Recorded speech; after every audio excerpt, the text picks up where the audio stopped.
Good morning. Good morning. Good morning. Why does this look so strange? Wow.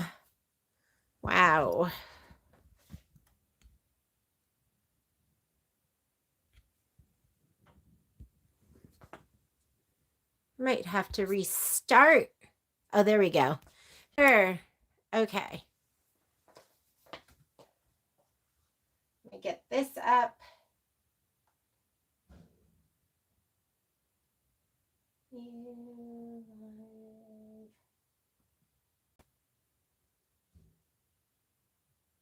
Good morning. Okay. I'm so sorry to do this to you, last minute change, but I am going to go ahead and prep for, whoops, let me turn that off.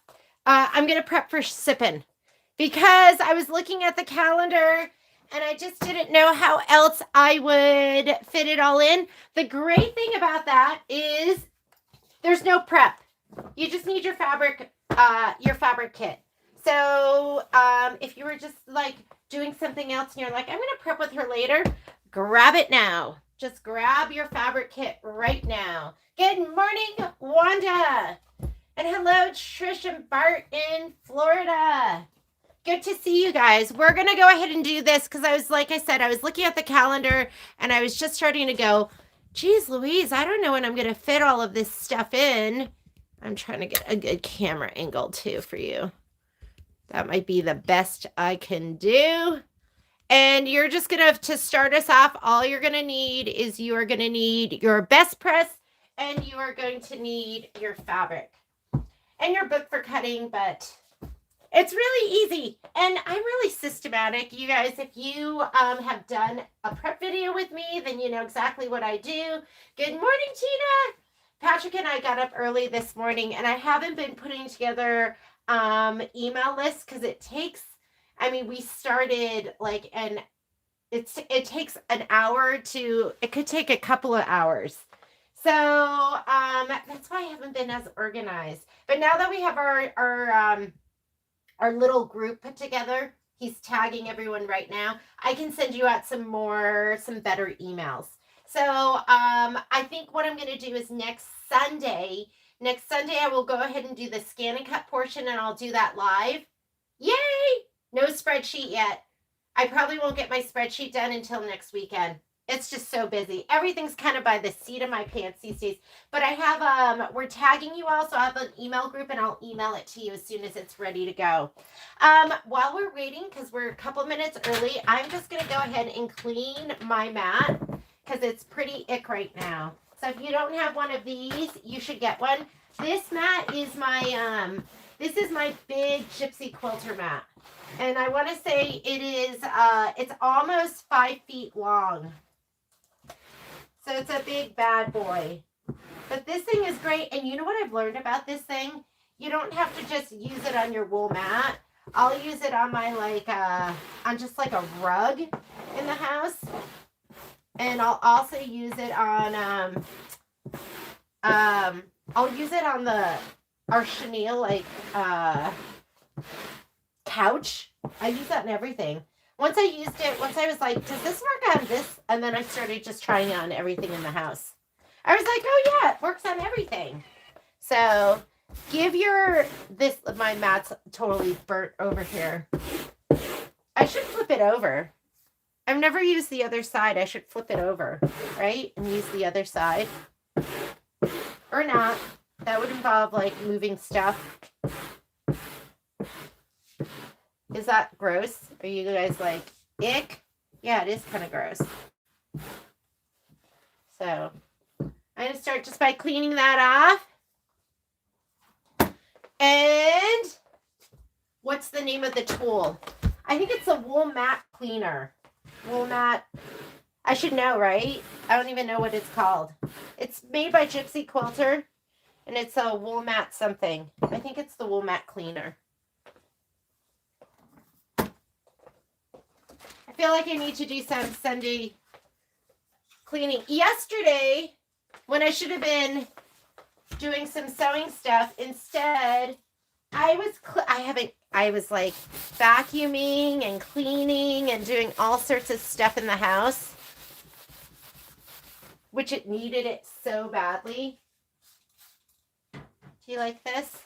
This is pretty grody right here too, because I use Best Press and I spray stuff, and then I'm using Totally Awesome, which is what I use to clean my mats, but it's Totally Awesome. You can use it on so much. Ick! Sorry! Do you like seeing this? All right.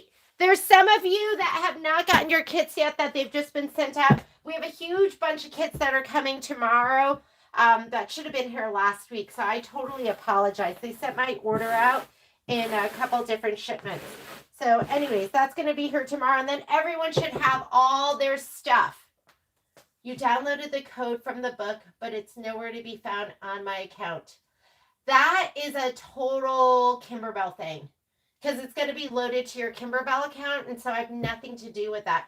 So I want you, Gloria, reach out to Kimberbell directly, and then if you're not having any success, then you're going to reach out to me, and I can reach out to my rep, but the customer service there should be able to help you. And we're going to start stitching next week. So we have this week to get everything taken care of. Oh, but you have your book.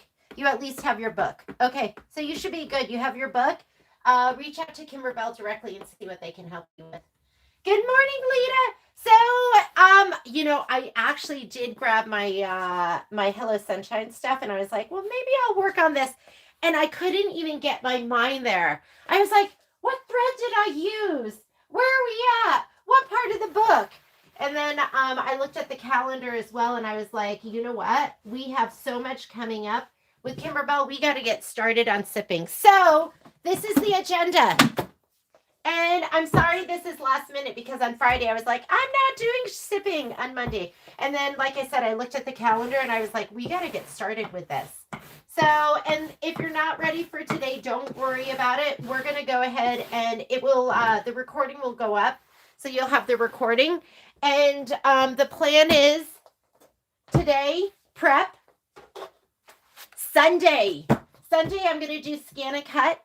So I'll do all the cutting for scan and cut on Sunday. And then Monday we'll start stitching and we'll do section 1. Just sent them a message.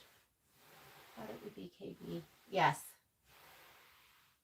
Lita, I said something to Patrick. I go, Lita's going to be here on Tuesday. This store's a mess. And he's like, yeah, well, she should just see it how it usually looks. And I was like, okay, you're right. You're right. I'm going to try and clean anyways. All right.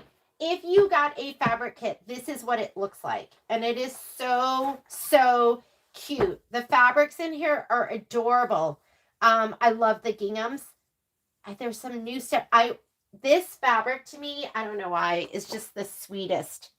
And I ordered a bolt of that. I love these too. Like this one has you guys can't see it that well, huh? Hang on. Let me see if I can. I'm going to redirect my camera.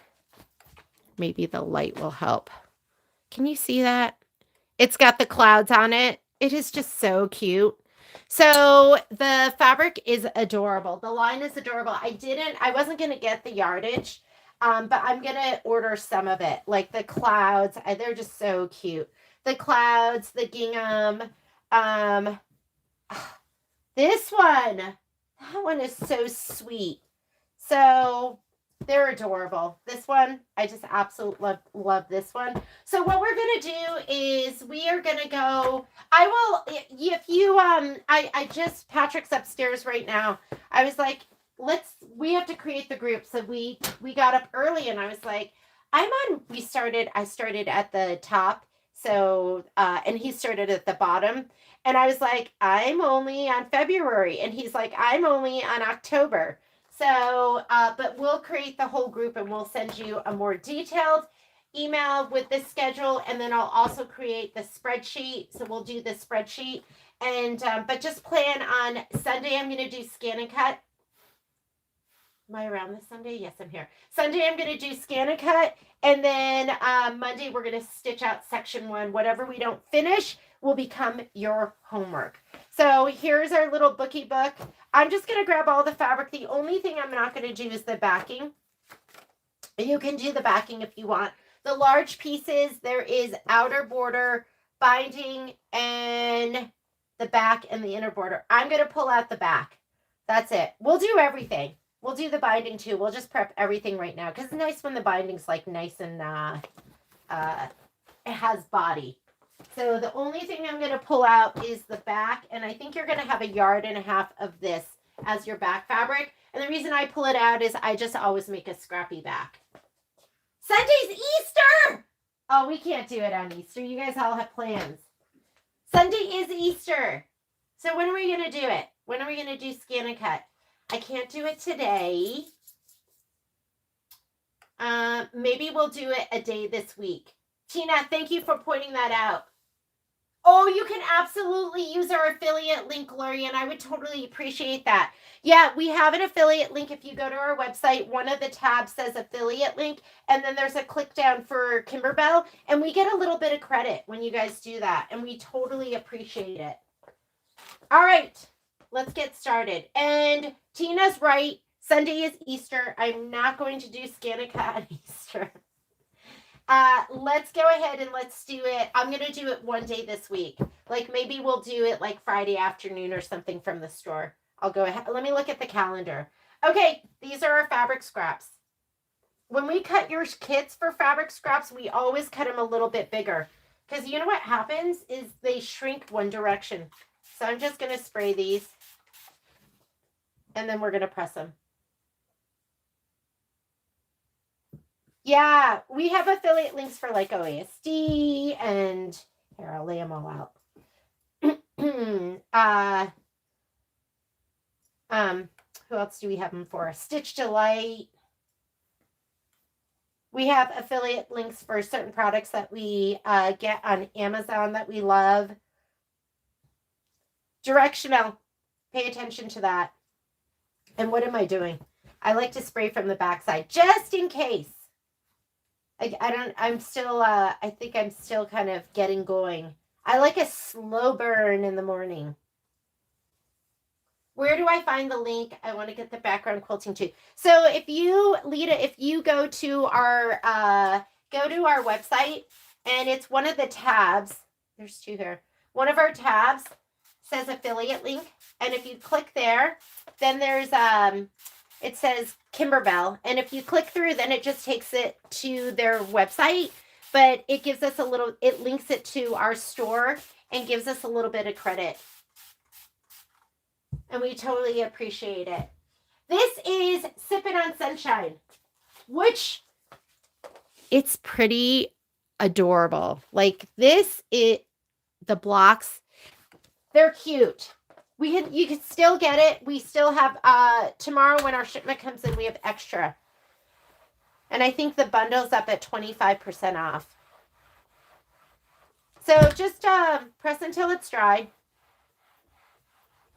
And this is what we're going to do. I should get my heat press going too, huh? And then I could stick them in my heat press, and then I could press them here too. We could really be rocking and rolling, or else we'll just take our time. So, Sunday's Easter. Yes. Is that so bad? I don't know when the holidays are. Every day's just a day to me. It was so funny, guys. So last night, so we usually do a Christmas party every year for the store. And I have no idea why we didn't do our Christmas party this year. I think we were maybe too tired, too busy, too everything. So I asked the girls, and we usually do our employees and then their spouses, and we have like a big dinner, and it's really, really nice to get everyone together and get out of the store. So there was a show in town. It's The Notebook, the musical The Notebook. I know a lot of you have seen the actual movie with is it Nicholas Sparks?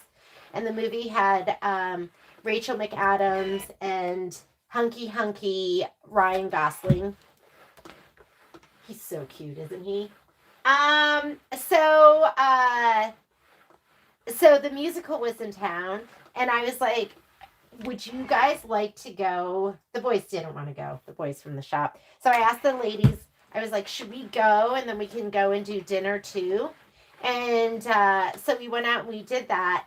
It was so good. My girlfriend was like, you better bring some tissues with you because it's really, really sad. And it's like, you know, it's a love story, but there are a lot of sad parts.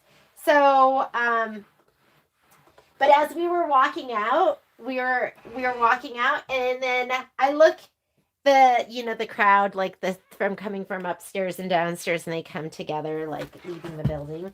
And it merged me and my mother-in-law. Patrick's mom was there with Tom, Grace and Tom. I was like, oh my God, Mom, look, it's you.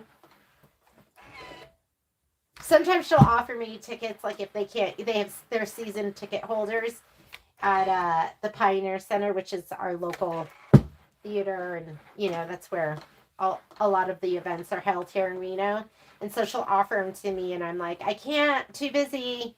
So, but it was great, and it was so nice to get out of the store with everybody and just do something different. We had a really nice dinner too. All right, those are my scraps. Now I'm going to do my 16th.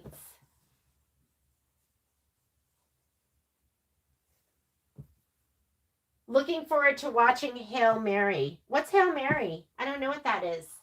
Should I know? Look how cute these fabrics are. Okay, we're going to get some yardage. Like, is this so sweet? I don't know if you can even see them. They're adorable. So I'll lay these out, and then I'm going to press them out. So just relax. Get into your happy place. And then we'll start stitching this on Monday. So I will work my hardest to make sure everyone has their stuff.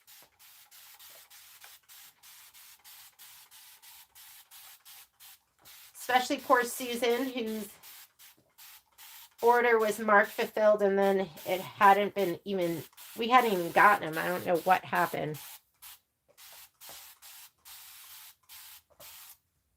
So you guys know these spray bottles, they go bad. They don't last forever. There's some really cute ones coming out. Like there's some Kimberbell, like that was one of my favorite products. They had a clear spray bottle, which I absolutely loved. And there's a new spray bottle, and it comes in 2 different sizes, and it's clear. So I'm hoping it's going to be like the Kimberbell one. It's not through Kimberbell, but we're going to carry them for sure.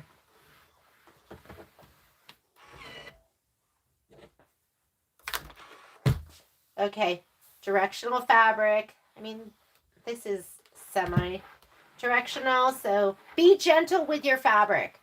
Like sometimes if it's like that silky solid that I just ironed, I'm not careful with it because we'll have enough. But some of the other stuff, be careful with it. You don't want, like, especially if it's like a stripe or something, you don't want to be too aggressive because your fabric stretches and moves as you iron it. So kind of set it, and then you can get a little bit crazy. Like,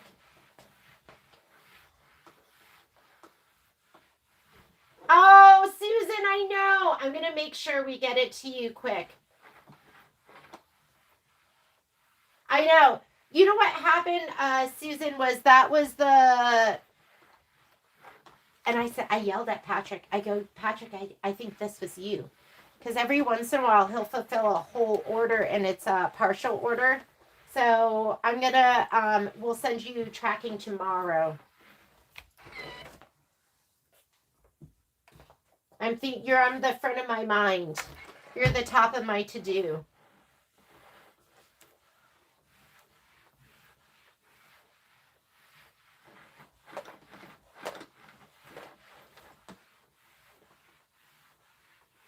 What are you spraying? I'm doing best press. I just do best press for this. But you definitely want to stabilize your fabric. It just makes for better cutting, better sewing. less stretching of your fabric. Go slow for the first pass over, and then you can get crazy.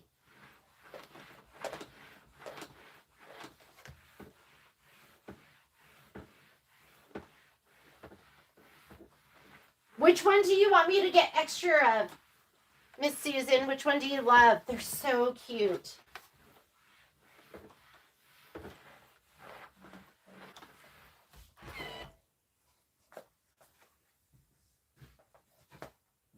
I think I'm going to get, you know, the all over toss. There's like one that's kind of like, looks like it's in little boxes.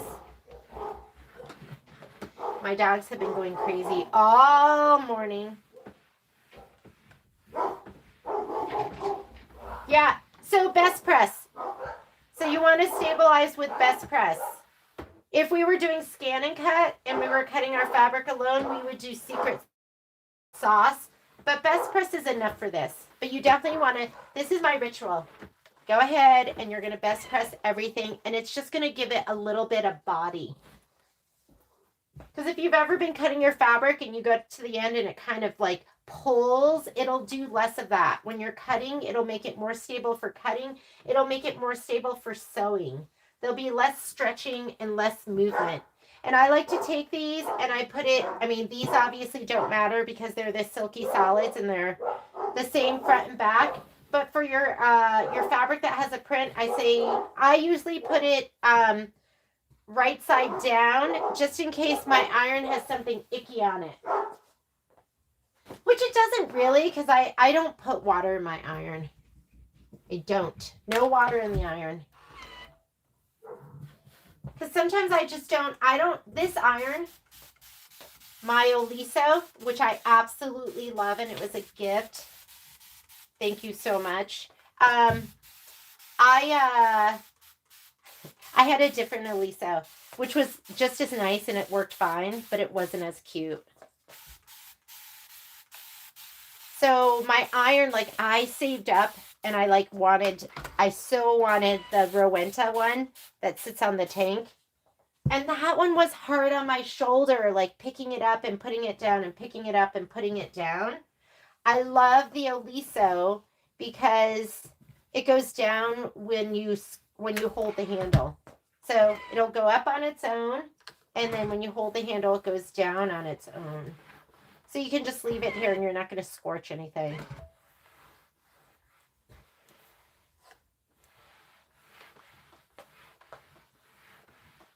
You're going to press it till it's dry.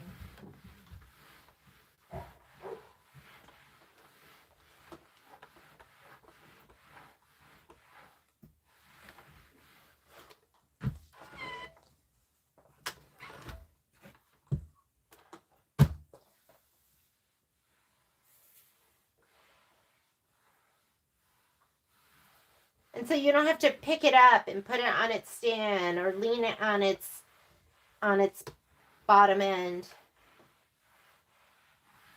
I just find it so much easier on my shoulder.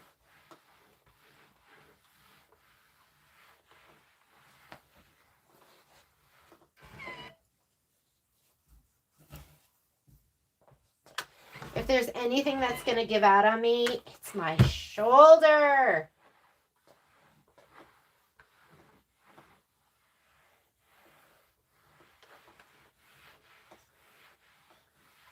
How long and temp would you put these in the heat press?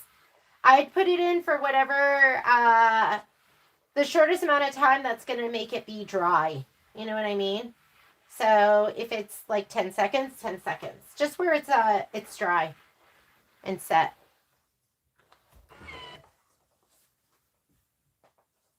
But I never do it on my heat press. But okay, gingham. This is semi-directional. You don't want to make this look like all wonky. So go slow and be gentle.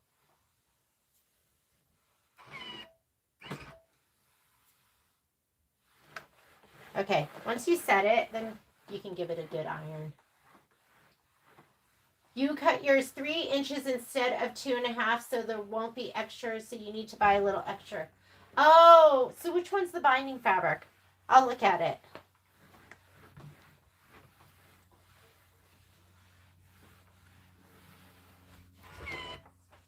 And don't pre-cut your inner and outer borders. Leave all of that. We're not going to cut our inner and outer borders. We're going to lay it down all in one piece when we get to that. All in one piece for the, we should start with that.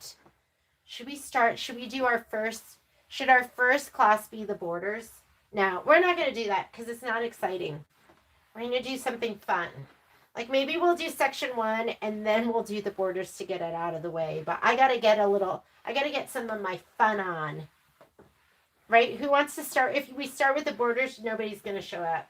You're all going to be like, I don't feel like doing those. That's how I would feel like. I'd be like, what? She's doing borders first? No, thank you. No mas. No more to borders. Or should we do it and just get it done with? Maybe what we'll do for the first get together is we could do borders and filler blocks. Let's vote. What do you guys want to do?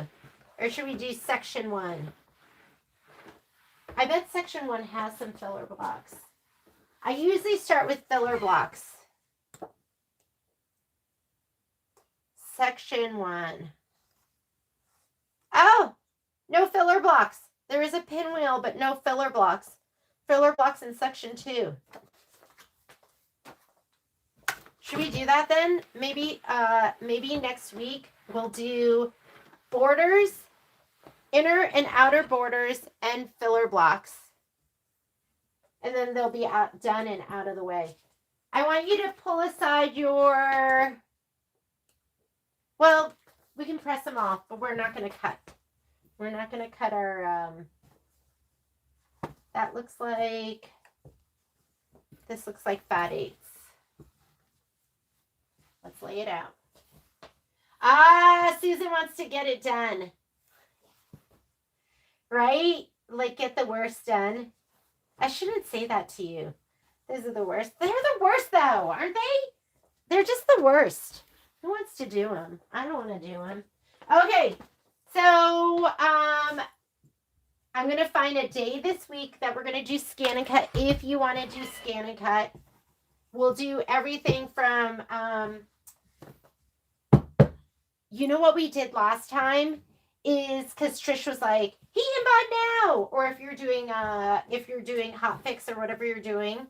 So I think I will. So I'm gonna do today. We will put the Heat N Bond Lite on because that was so much easier to put it on while the pieces were all together.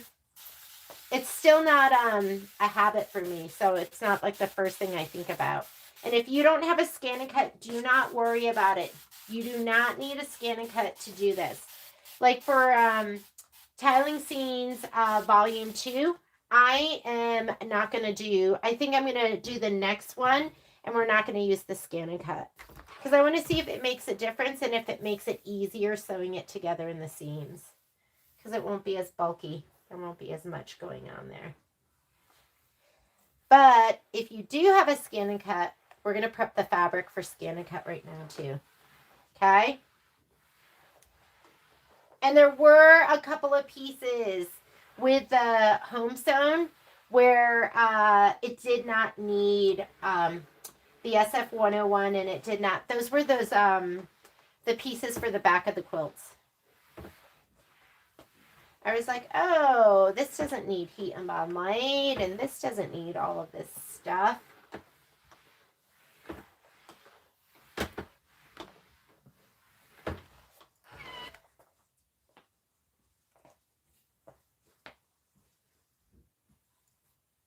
Use Goo Gone. Oh, did something get on your iron? We, at the store, we use the Bow Nash. We have those Bow Nash cleaners. I heard you could use a dryer sheet. Somebody told me you could use a dryer sheet. And then I really like it comes in like a tube, comes in like a toothpaste tube. I feel like that gets my iron so clean, but I feel like I need to wear a mask with it because as I'm using it, there's fumes going in the air. I'm like, this smells carcinogenic. This smells like it's gonna cause cancer. But it gets my iron so clean. That's probably my favorite. It's like a goo, like a paste. I bought a different brand of it recently. And I just use that, and I use some ratty pieces of batting.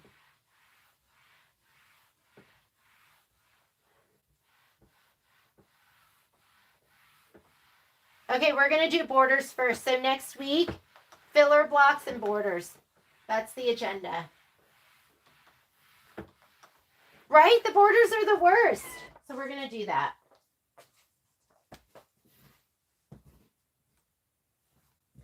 We're going to do borders.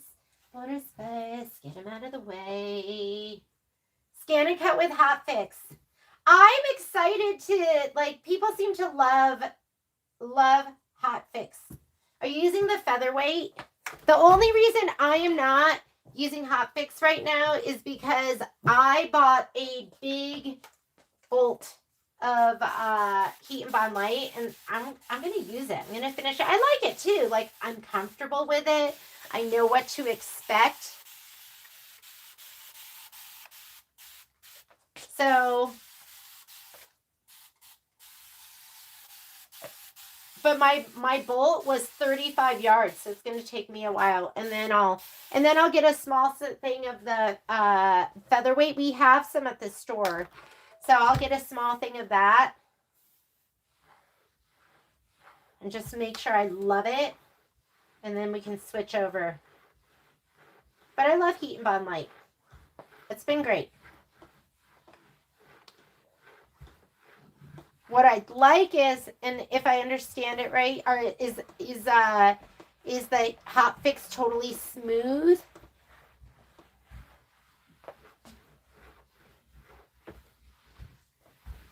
Have you seen the new Panasonic cordless? The cord is always in. Oh, Betty, I mean, I use a Panasonic cordless. That's what I use probably 90% of the time, the Panasonic 360. That's what's in, I'd say, the only time you see this iron, my Oliso iron, is when I'm prepping and I want to get through a lot of fabric. Because the cordless iron is never going to be as hot as this. And it's not as big as this. So, yeah, the Panasonic 360 is what I use all the time in my videos.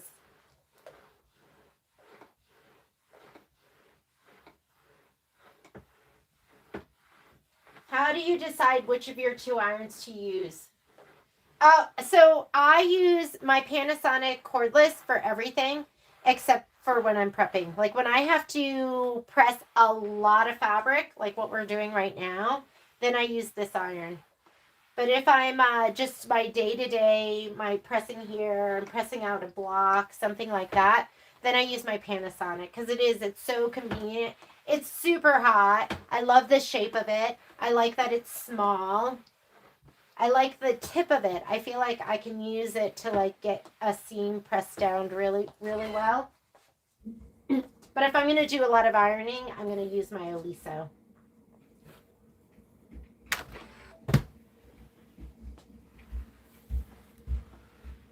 I want us to be able to take our time stitching this out. So we will probably have, how many sessions? Are there like four sections?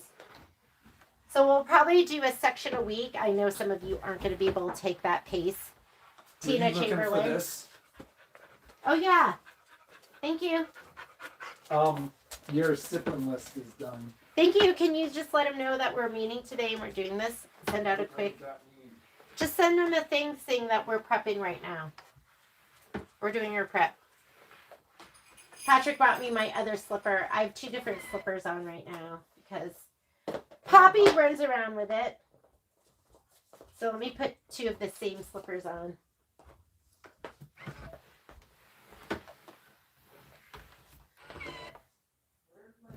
Once you get the two irons to use on each part.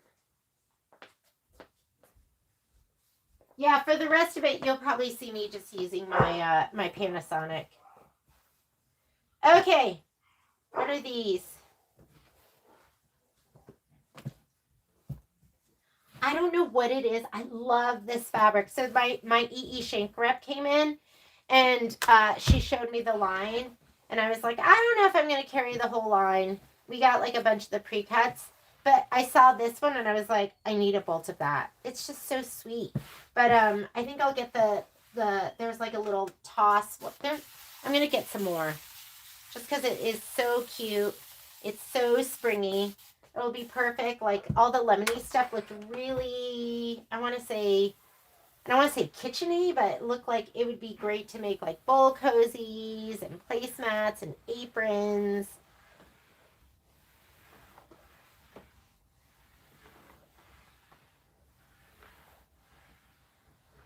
Okay, what I'm learning, Lita, I hate to say this. I feel like irons are semi-consumable.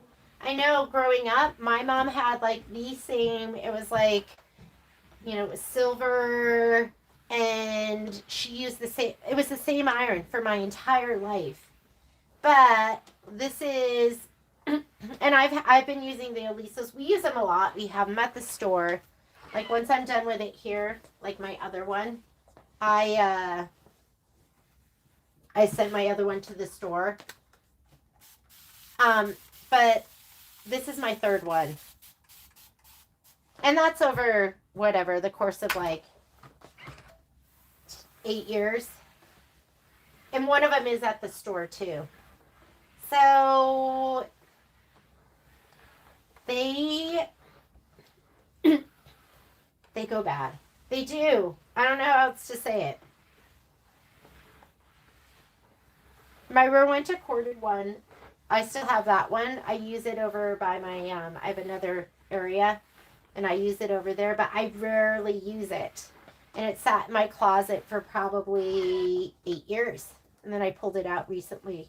I was like, oh, you know what? Let's use that over in this part of my sewing room. My Panasonic, I want to say the one that I'm using right now it's either my second or my third one. And one of them might have gone to the store. Sometimes a newer one will come out and I'll be like, oh, I'll just take the other one and we'll use that at the store. We have a couple different areas that people iron.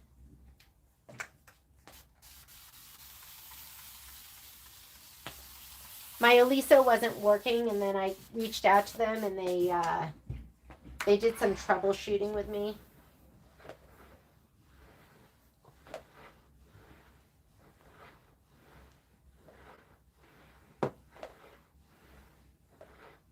Yeah, right, Betty?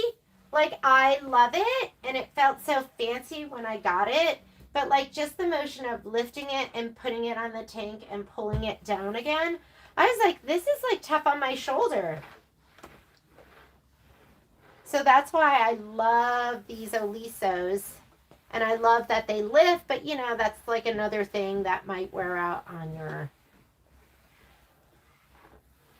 iron. And I just I go into it now going, this isn't going to last forever.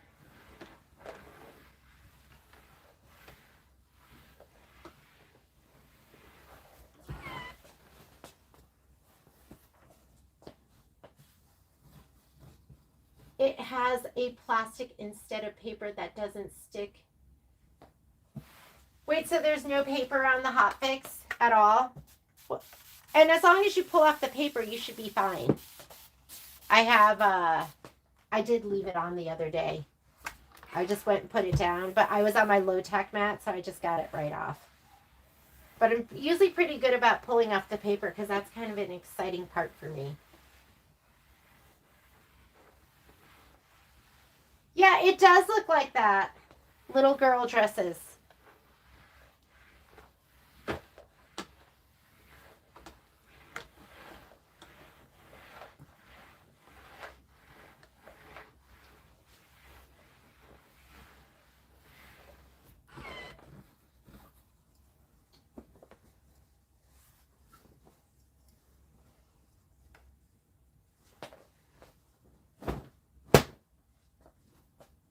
Not on.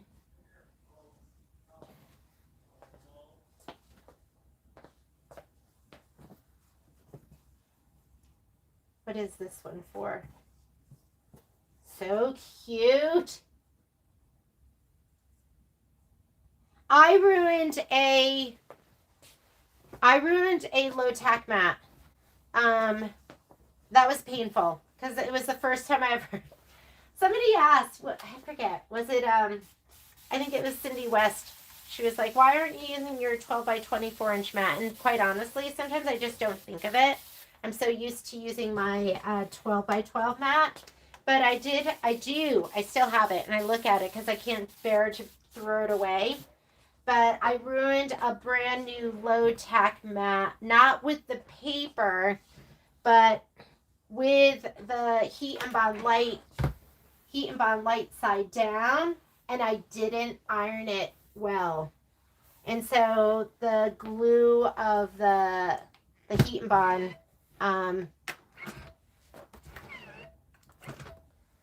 stuck to the mat. When I did the paper side down, it was just like a little square. It was like 4 by 4 or something. I hadn't pressed it down. I just like put it on the mat. And then I was like, wait a minute. I don't think I took the paper off of that. So I ruined my mat with the adhesive part. And if you're scared of that, you can always put your pieces fabric side down. I just feel like the stick of the Heat N Bond Lite with the low tack mat is like it's perfect. Like the perfect amount where it doesn't budge, but where it peels off easily enough too. And I don't know about you guys, but I've just been using my auto blade for almost everything.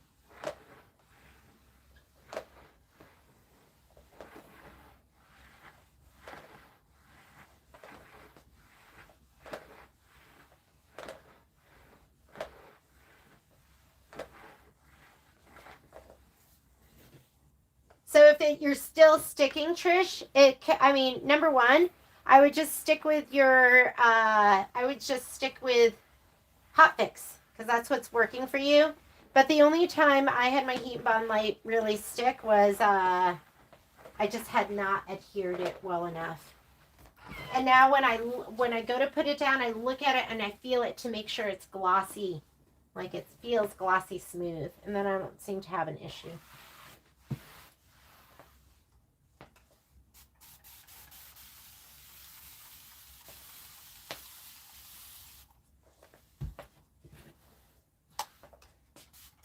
It is chillier today. It was so beautiful out last night when we got home.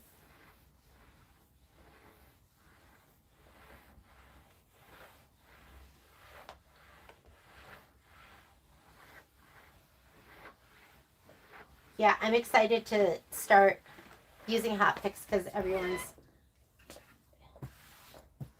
talked about it. We used it, like Michelle used it for we did that nativity. It was the first time we had used it, and I haven't been using it, so I haven't been promoting it. I have to like use it and love it to promote it. So if I use it and I love it, we'll switch over.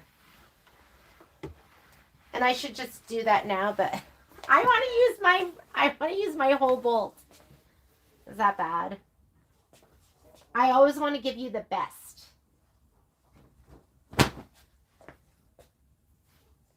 All right.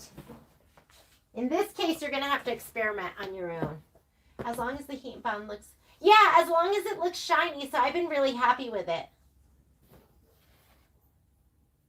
Yeah, the auto blade. Can you use it on felt or clear vinyl?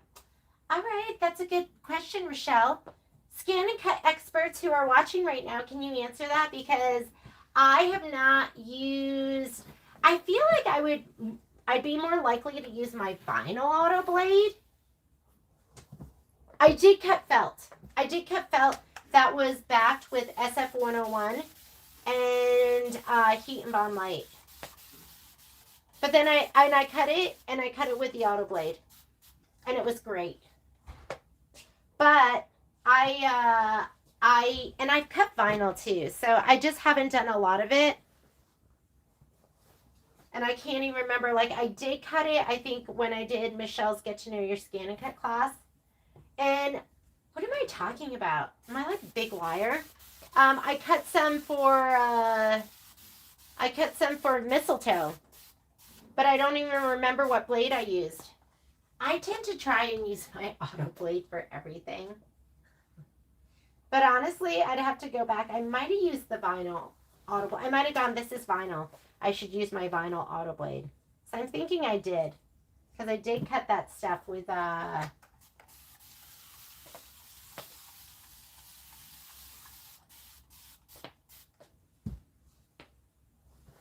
I cut you know, the candle wax. It was like that jelly vinyl, the jelly matte vinyl. The jelly matte clear vinyl.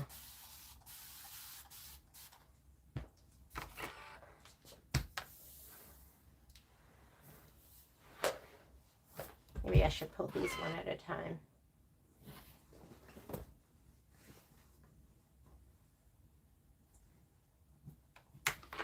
I'm not your scan and cut expert, but I'm feeling pretty good about cutting my applique pieces.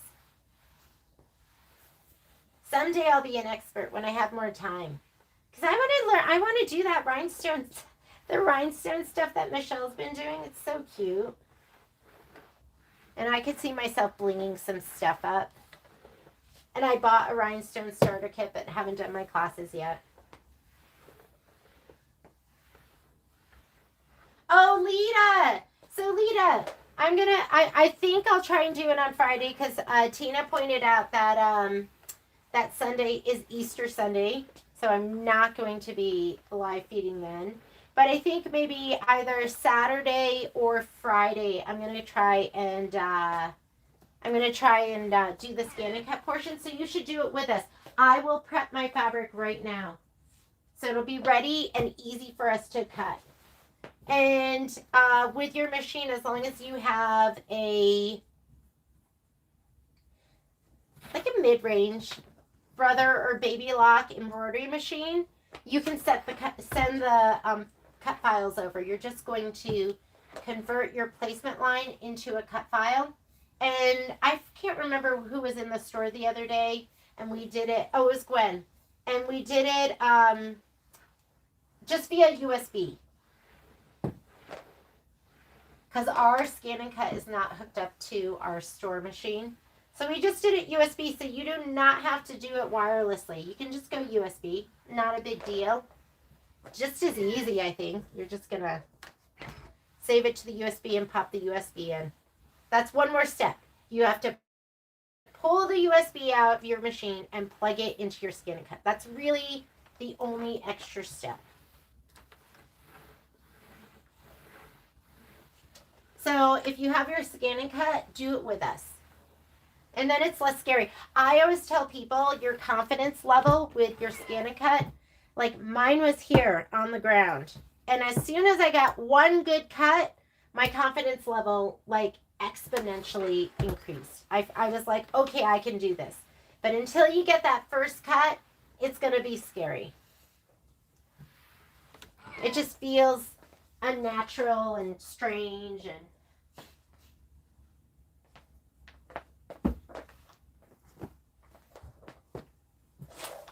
we are not closed Friday. Is Friday Good Friday? We are not closed. We will be open.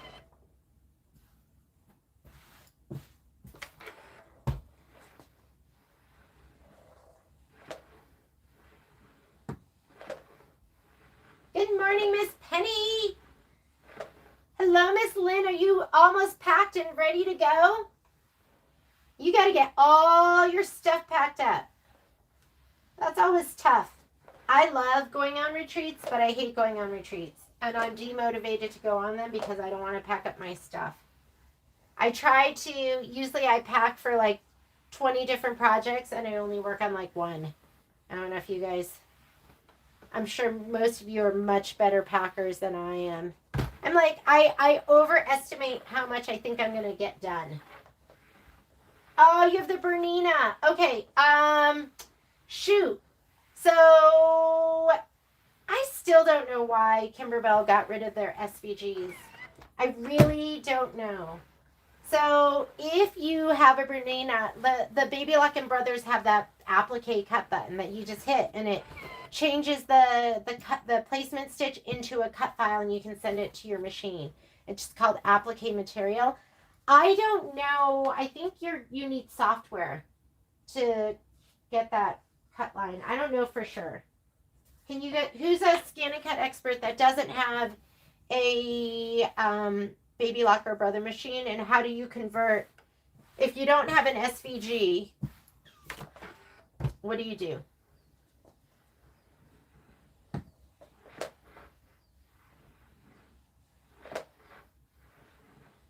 Are you going to cut the fabric first and then, yes, I'm going to cut the fabric first. We're going to cut the fabric first, and then we'll lay the applique pieces down on the Heat N Bond Lite. And then we'll press it down there. Wait, we're going to cut it first. I think what we did last time is we SF101 all the fabric. And then we cut out, because I had it all on the bolt, and we cut out the pieces that didn't, like the background pieces. I should do those separately, because the background pieces didn't need Heat N Bond Lite. And then we laid it all on the Heat N Bond Lite in like one piece. Oh, in Brilliance. Okay. So Susan is your resource, Lita. She uses in Brilliance. So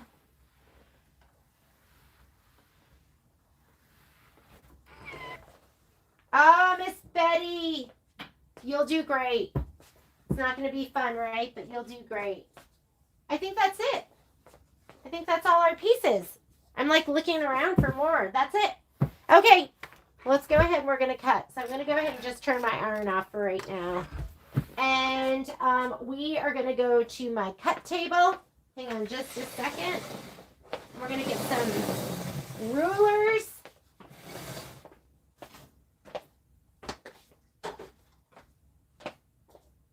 Let me move my ScanNCut out of the way. I was working on April's mistletoe.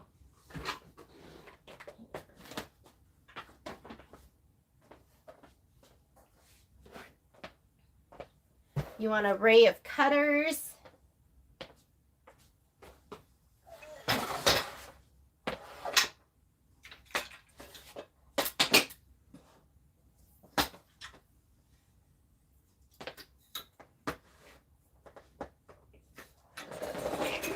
Let me see if I can.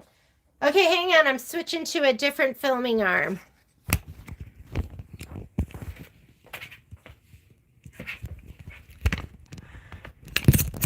Here we go. We gotta plug this in somewhere else.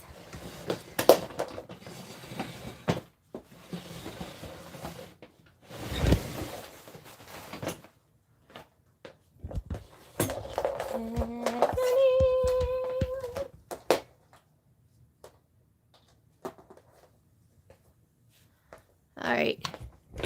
How's that?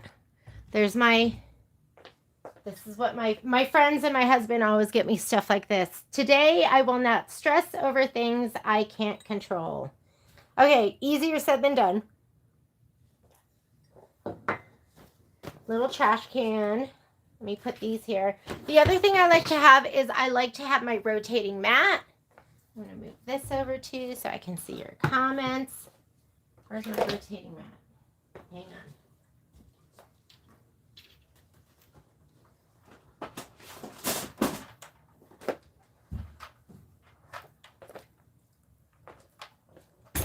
Whoops, sorry. I like to have an array of rulers. I'm going to lower this down a little. Is that okay? That's an okay view for you.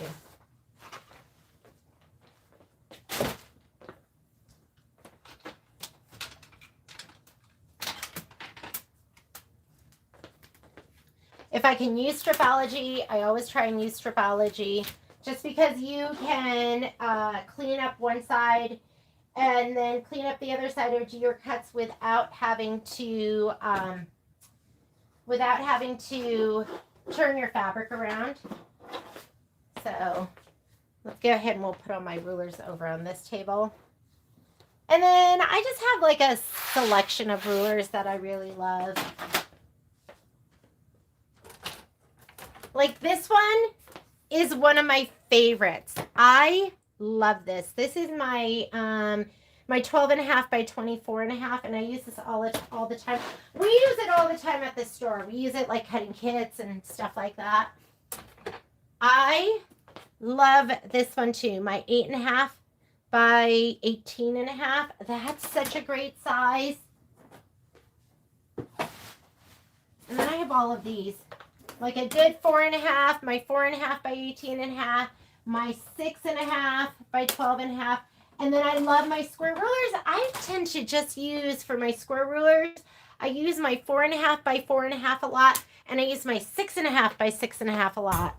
And I feel like I really should get like an 8.5 or a 10.5. Where is my 6.5? Where are you? Because that one I really, really, really like too. I don't know where he is. We'll find him later. All right. Let's get cutting. And if you want to get any creative grid rulers, why don't we do a special today? And we'll just do them at 20% off. But you're going to have to write that in your notes. So if you order it on the website, just go creative grid ruler at 20% off. It's going to be 20 off of retail. It's going to be off the retail price. We don't double discount. So if you want to get any of the Stripology rulers, just say Stripology 20% off live feed price. And so we'll get you some rulers. And I'm going to order an 8.5 and I'm going to order a 10.5 because those are two sizes that I've really wanted for a while. All righty. Let's get our little bookie book and we're going to start cutting. I'm just trying to think of how I want to start this. I'm going to get my rotary cutter. I really don't care what rotary cutter I use. Whatever I can find. I have Martelli ones. A 60 is good to have. I have a Fermori one. And then I have my Olfa ones. And I just use whatever I can find. Hang on a second. Let me see if you had any questions. What is going on here? I feel like my screen is frozen. Okay, here we go. Ooh, that's awful. You have that big close-up of my face. Yeah, I love the rotary cutter, the Martelli one. It's great. Did you get your circular rotating mat too? They are the oh, you're asking. You're not even talking to me. Okay, let me get out of that conversation. All right, why don't we start with our itty bitties? Download the PES on a USB and plug into Scan and Cut. Oh, can you just do that? See, Rochelle, I don't even know. Can you just put your PES design in there and then select your file? I didn't. See, this is why I am not your expert. I am a one-trick pony. I learned one way, and I'm like, that's the way I do it. All right, I'm going to have to play with that too. I'm going to go ahead and let's cut my, I don't cut the embellishments. The reason I don't cut the embellishments is because sometimes the sizes are bigger and you waste. So I just lay those embellishments down as I go. I'm going to start with this page here and we're going to go from this page. Let me go ahead and see if I can zoom you in a little bit and hang on. Here we go. All right, itty bitties. Where are my itty bitties? Where did I put on my fabric? Is this it? Big ones, big ones, big. Maybe they're under here. Okay, we'll start with these because this is what I can find right now. Try and get you a better view. You want Quilter Select? Yeah, send me a note. If you want your Quilter Select, those are, and they're going to be special order. Just keep that in mind. We keep some in stock, but not a ton of them. So these are going to be 3 by 3.5 inches. 3.5 won't fit this. So we'll just go ahead and do it this way. Let me get my, anytime I see multiples and the same size, I'm going to go Stripology. So let's make sure I have this the right way. So we need, I'm going to clean up this edge over here. Make sure you go into the 0. Did I get that in the beginning? Yeah. And these are going to be, what, 3 by 3.5. So I'm going to cut 3 and 3. That's 6. Pull that out. Pull this off. Now let's cut our 3.5. So anytime you can just lay your ruler down and not have to pick it up to do all your cuts, it's going to be faster and more accurate. So we need a 3.5, a 7. Oh, shoot.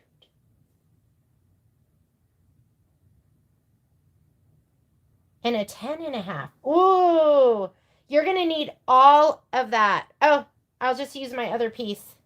I'll use my other piece because I don't think I have enough. Here's my 7. And I need 10.5, but that is not. And guys, look, I had a little bit of extra I could have used.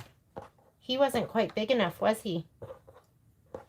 So these have selvages in them. Let me see how big this piece is.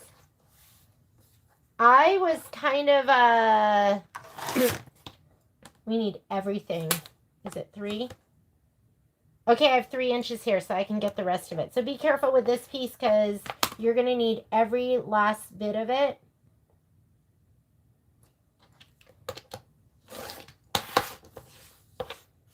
Be stingy with it. Okay, that's 3 inches. I need 3.5, and I need 2 more. I'm just going to lay this down. And I have enough for that, so 3.5 and 7. And then I can use this on something else. All right, you should have had 6 of those. So I'm getting rid of the ones that have the selvage in it. I'll do something else with that, and here's my 6. All right, onward and upward. Here's this. This is, that's confusing to me. What does that mean? 5 by 5? 5 by 5. Doesn't that's like kind of confusing. Does that mean just 5 by 5? Why is it blue? 5 by 5 if you're doing block by block. Okay. 5 by 5, which means you're going to need this whole thing. Let's see how big it is.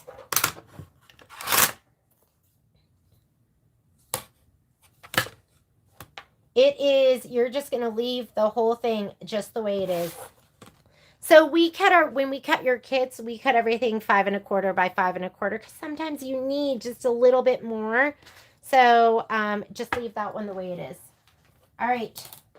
I'm just grabbing out of my pile as they come up. This one's 5 by 3. So I prefer that this doesn't have the I don't know if I'm going to need that or not.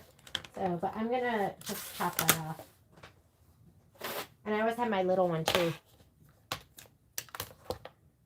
So I'm going to leave the length. Sometimes one side's shorter than the other. So that's 5 inches. Okay. So we need 5 by 3. Yeah. I'm going to cut that off. So I don't have the bumpies on there. Put this in the pile of stuff you're not going to use. Hang on. That is pile I'm going to use. That's the pile I'm not going to use. And I haven't been looking at any of your comments. For me, Quilter Select, I love my Quilter Select too because I have some Quilter Select. But I prefer but they're almost too gummy for me. Are the sipping? Yes.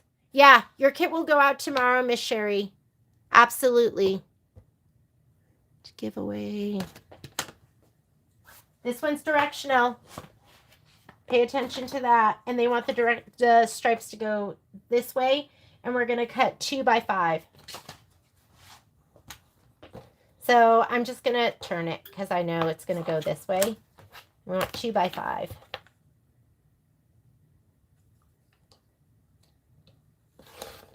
Two inches.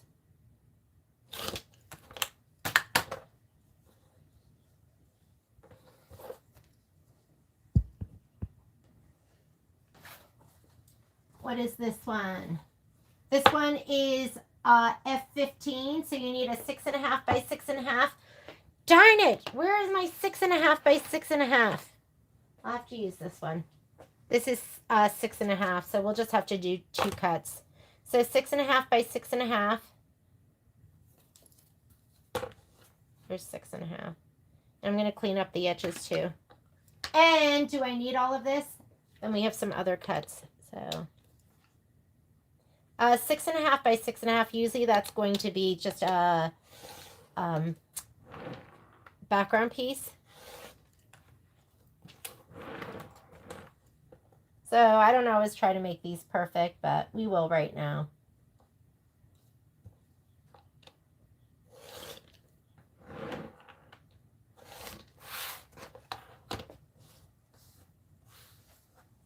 Six and a half by 6.5. Then we need 2 inch by 3 inch and 2 inch by 3.5. So that's 6.5, and this is 2 inch. 2 inch by 6.5. This is 6.5. I'm just going to cut this.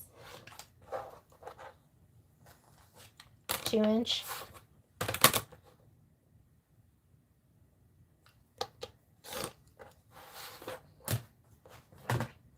And we need a 3.5 and a 3.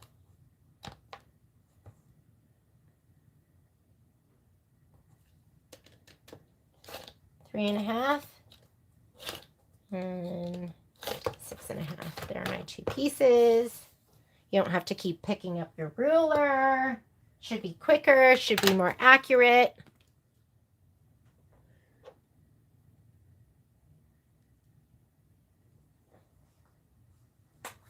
We'll do this one next. This one is just 5 by 5, so you're just going to leave this one just the way it is. This is the cream, and this is just 2 inch by 2 inch. I'm gonna cut off the pinking part.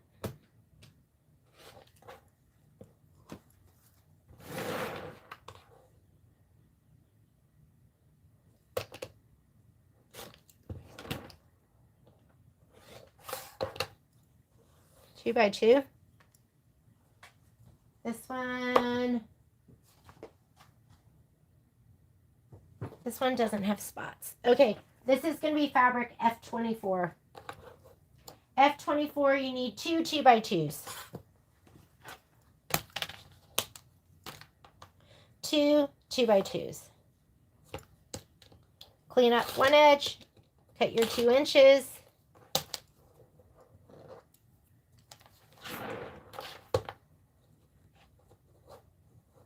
Cut off.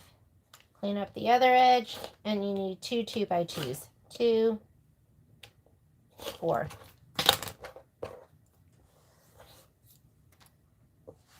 What's the blue? This one is a 2x3. 2x3.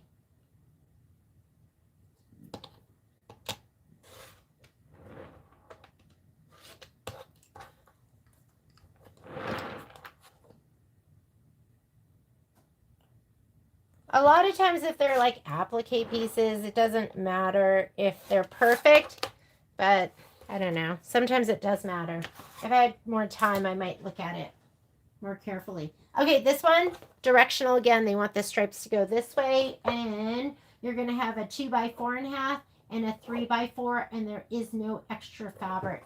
So go ahead and do your 2x4.5. Where's this one? So we want 2x4.5. I think I'm going to leave even the little peaks of the pinking in there. Let's see if we have a full 5. Oh yeah, you got to leave the peaks in there.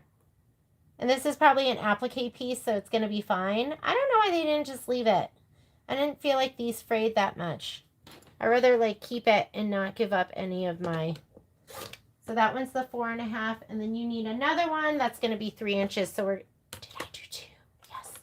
And then 3. That just seems so much bigger. All right, this one you're cutting down to 4.5, and the other one you're cutting down to 4. I'll clean that edge off. 4.5. And then the other one is going to be 3x4.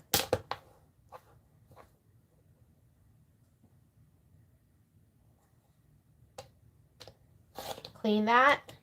Cut to your 4. All right. This is a new print, 2.5 by 2.5.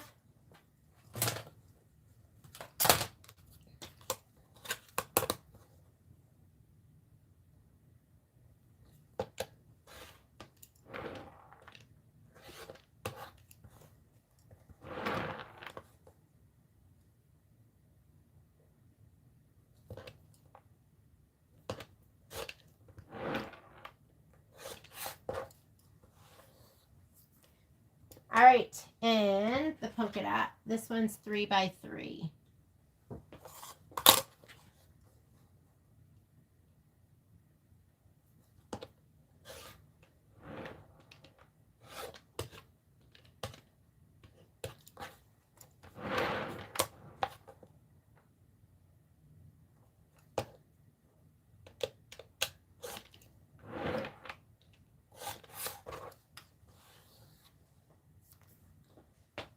Polka dot, white with polka dot, 3 by 3.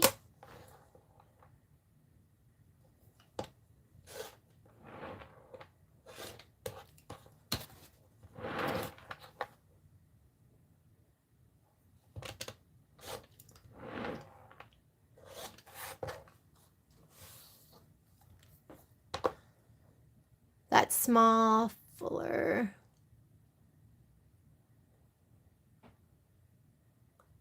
The small stripology. Oh, so there's 2 different ones. There's this one, and then there's also one that has, because these cut to the 1/2 inch. There's also one that has 1/4 inch cuts. So this is the E3, and then I think there's an E4 as well. Off the top of my head, I can't tell you how much it costs. I can tell you I'll do 20% off. So, but there's 2 different ones. I keep meaning to bring home the 1/4 inch one, and then I forget. And because every once in a while, especially when you're doing smaller cuts, you're going to want that 1/4 inch one. So, just know there's 2 of them. One that have the 1/2 inch. And if I'm doing small stuff, this is what I'm going to grab. If I'm doing medium stuff, I'll grab the medium one. If I'm doing a big one with lots of cuts, I'll grab the big one. It's nice to have the right tool for the right job. If I were to buy one right now, because they're not cheap, I would get this one. I think I would start with this one or the bigger one if you're doing a lot of, lots of cuts. Then I would get those. But I love the little one too. When I'm doing little stuff, I grab the little one. Okay, this one is 3.5 by 2.5. I love these rulers because these are going to be your whole numbers. But when I'm doing something where it's going to be like 1.5, 2.5, then I'll switch over to the side that has the numbers in black. So this is going to be 2.5 by 3.5. And the other one is 1.5. So I can give up a little bit of the pinking part.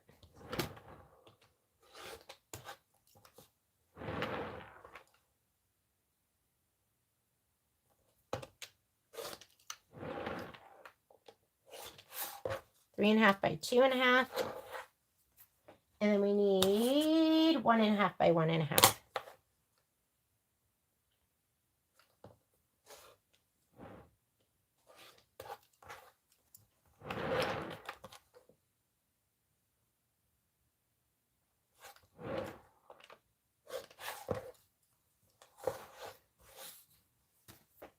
All right, I think those are all my fabric scraps. I think I did them all. All right, now we're going to go on to my 16ths.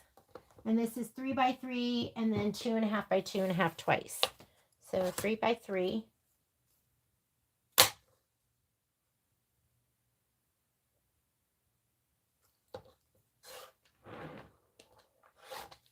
I want to just leave it, but I go, what if this matters? I have like a little outie from pressing it. Then we need 2.5 by 2.5.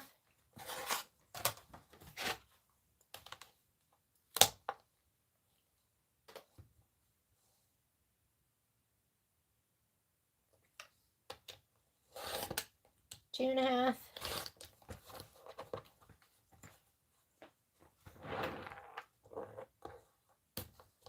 2.5 by 2.5. I'm going to clean up that edge. 2.5 and 5. I just, in my mind, I go, is it going to be quicker and better if I do it with my stripology? And if so, then I'll do it. And then if not, no. Okay, 6.5 by 8.5. So let's go 8.5. We can do 3 cuts with this one. We'll clean everything up.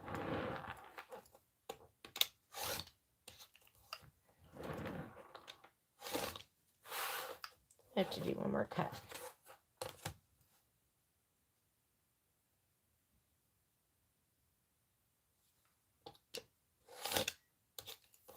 Oop.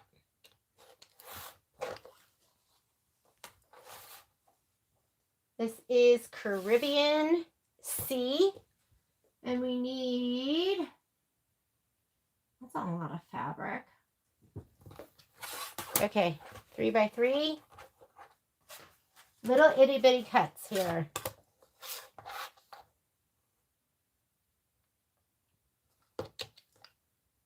Is that just an applique piece? I'm just cutting it. I'm not cleaning up that edge. I mean, what do we have that needs to be perfect? Do we need anything? Oh, these need to be perfect. Or actually, that's going to be flip and fold. I don't think anything needs to be perfect. There's no, like, just regular piecing. So don't worry about being too perfect. 2.5 by 2.5.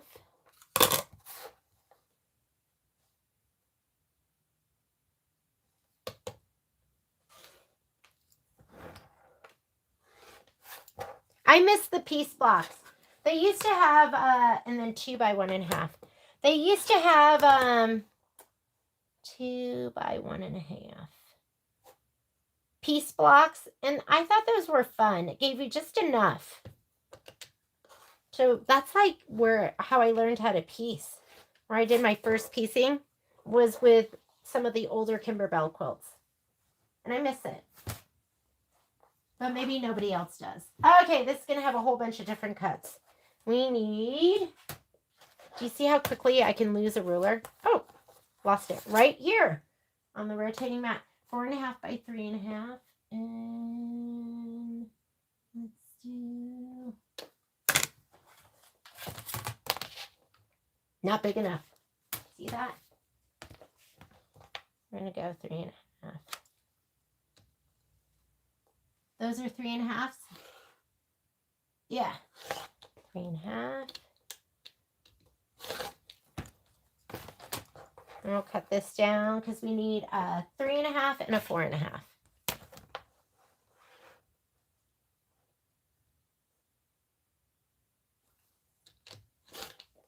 3.5, 7.5, 4.5, 8, right? Yes. Here's my 3.5, here's my 4.5. And now we need 2.5s. 2.5s. I'm gonna go this direction.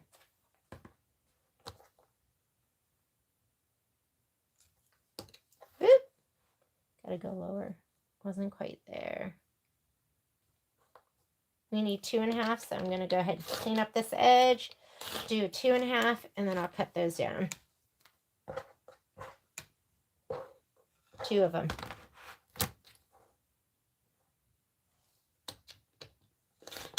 Two and a half, 5. And I'm just going to clean this edge off, and then I'll use this for just using it within my quilt, my back. All right. What do we have now? Haven't been looking at your comments. Well, I'll do a spreadsheet. I'll do it sometime this week. You'll get it before we start stitching. So you'll get it before Monday. Full size or mini Panasonic? I honestly, Susan, I don't know. Just look up Panasonic 360. That's what I have, is the Panasonic 360. And I didn't know there was like a mini, because that's, I don't know if I'd call it mini. That's kind of the regular size of the 360. 3.5 by 3.5.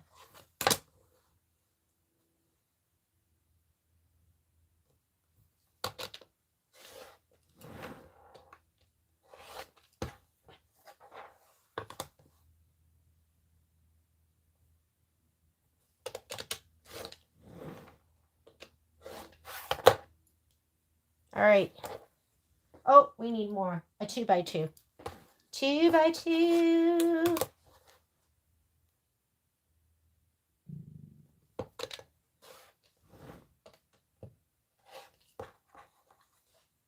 If you hear something that sounds like a monster growling in a cave, that's my belly. My manservant left without feeding me. I don't know what he was thinking. He's going to need a talking to. Okay, 8.5 by 8.5. Wish I had that. Oh, look what I have over here.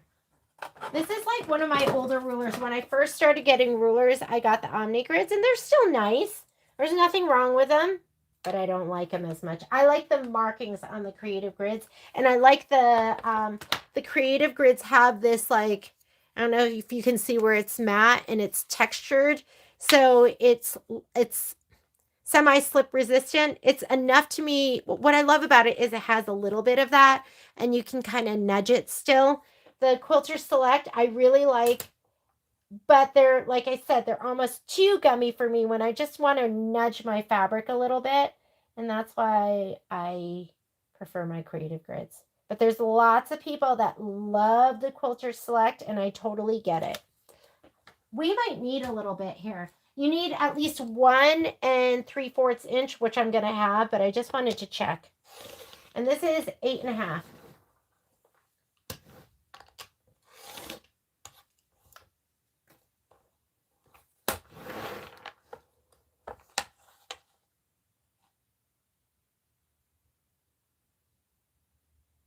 Stripology.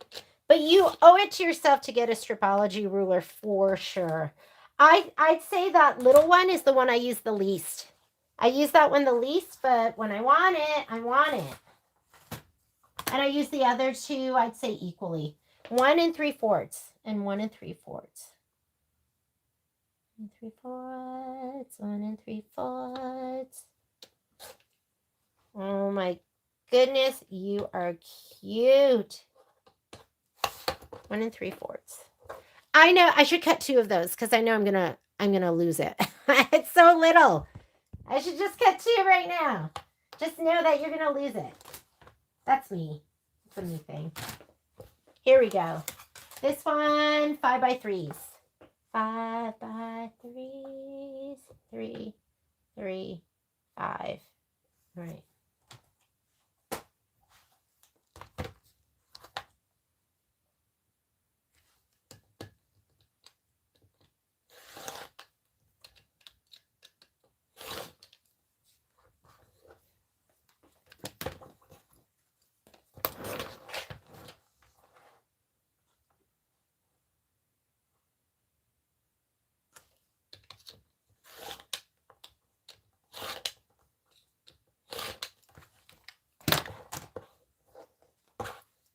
So I'm sorting cut that we're going to use. Right here are my extra pieces, and then a little trash bin. Just get yourself all organized. All right, the green, this one. So we're going to do 3x3.5. This is what I struggled with the last time, isn't it? So I got to cut 3.5. Is that what I did wrong? Like I didn't cut 3.5. I cut 3s. I think that's what I did wrong, and that's why I didn't have enough that direction. Clean up one edge. I'm going to go 3.5. 3.5 and 7. Now I should have enough for my 3s. I think that was it. I think I cut 3, and so I should have 3s. So 3, 6, 9. Plenty of that time. 3x3.5. So these should be 3.5 by 3s. Yep. Okay.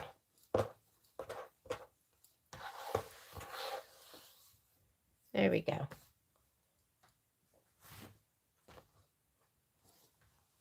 This one, a 6.5 and a 3.5.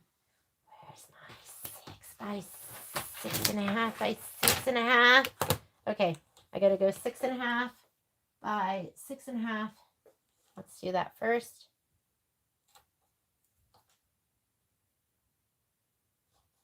This is just going to be background. I'm just going to do 2 cuts. Not going to be perfect, but pretty perfect.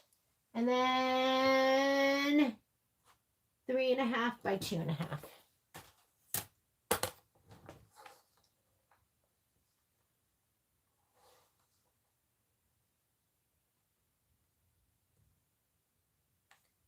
Three and a half, 2.5.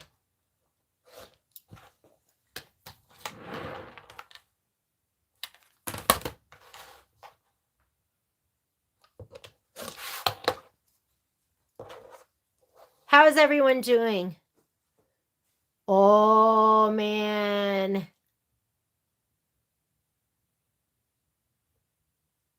Yeah, Renata. Patrick went to Downeyville yesterday to go mountain biking, and he said something about that. I can't remember how. Oh, he said that gas was $5 and something. We're a little bit cheaper than California gas-wise, but not much. 6.5 by 8. Okay, this one's 6.5 by 8. 8, 8, 8, 8. Does it matter which way we go? No, it doesn't. Doesn't matter. I'm going to go this way. But he pointed out how expensive it was. We have one vehicle that is a electric vehicle. So I'm like, guess we're going to be driving that more. That's kind of our tool around, go to work vehicle. 6.5 by 8. Still have some more over here. Let's get into this. Love this with the clouds on it. Is that like so cute? All right. Let's make sure that's what I'm looking at here. Yeah, it is. 6.5 by 12.5.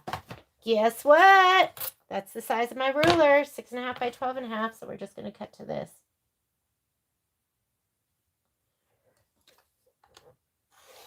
Yeah, it's pretty painful at the gas pump right now. And Patrick was telling me he read an article that talked about how much diesel's going to be and how that will affect everything. Because now, transportation. So, yeah. We'll just stay home and sew. It's okay. Just stay home and sew. 8.5 by 10.5 and 8.5 by 8. I need that 8.5 inch ruler. Where's this one? Here it is, 8.5. So this is 8.5 by 18.5, which is really, really nice. So we're going to go 8.5 by 10.5, 8.5 by 8.5. So let's do 8.5 by 8.5 first.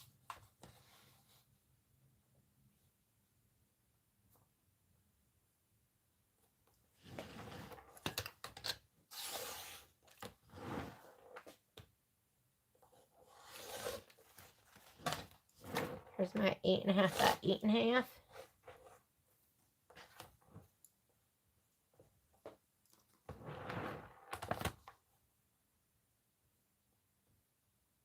Can't help myself. I'm going to clean up that edge. And then 8.5 by 10.5. This would, I'm telling you, if you get this size, you'll use this all the time too.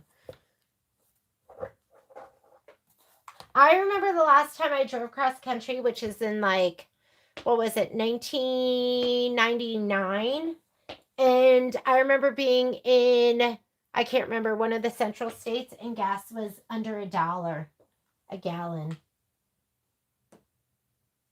10.5. So we want this one to be 10.5, 8.5 by 10.5. We'll clean up all those edges.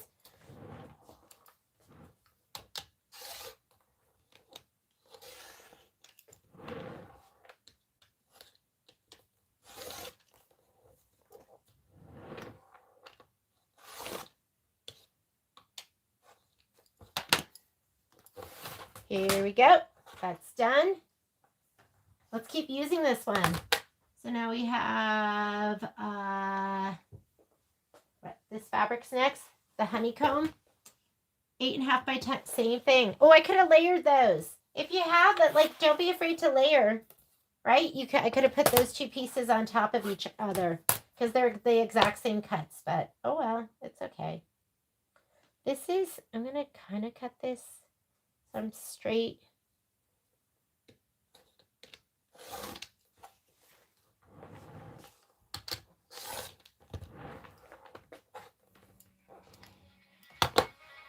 Whoops. How do I turn that off?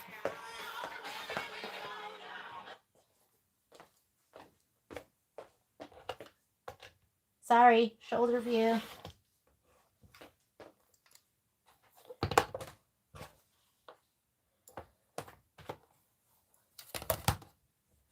This is 8.5 by 8.5, and then I'll do the 8.5 by 10.5. That was Miss Sage calling. And sometimes she calls me and she'll be like, I'm in Truckee. I'm coming to visit. I'll call her in a little bit. And then you want the 10.5, 8.5 by 10. Isn't that so funny? Because this is the same eighth, but I have so much more here. And we have that happen with us too, because depends on how it's like folded off the bolt. Making sure I didn't cut that wrong. Do you ever go from the wrong end of the ruler? You're like, oh, that wasn't right. Every once in a while, I'll do that. Adorable. Yes. They'll all be here tomorrow, Miss Penny. You should get it. This one's going to be so cute. So much fun. We'll ship them tomorrow. A couple will go out Wednesday. Miss Susan, yours will be the first out the door. Susan.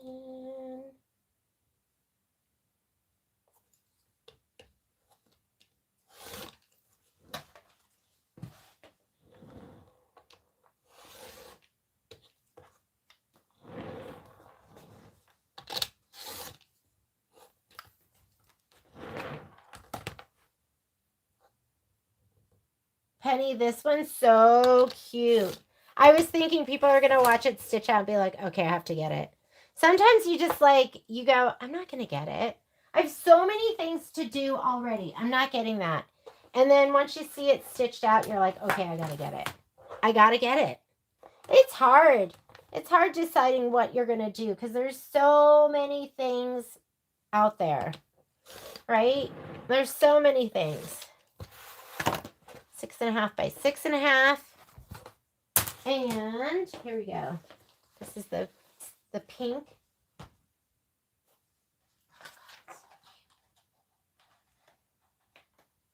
The pink. So we need 8.5 by 8.5 and 5 by 5. 8.5 by 8.5. Black numbers. Let's go with those. And then 5 by 5.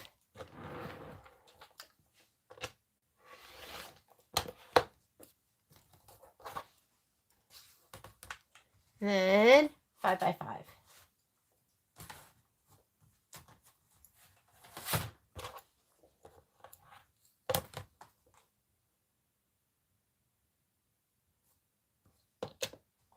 Five by 5, yes.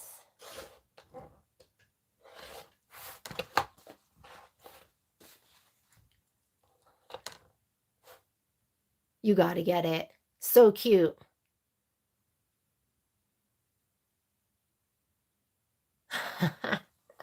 Farm Fresh, I mean, that was a lot, right? That was a lot going on there. So, don't blame yourself if you had a miscut somewhere. Okay, these are the perfect ones for your Stripology ruler because this is going to be, do I have the right fabric? You're going to have 12 3 by 5s. So,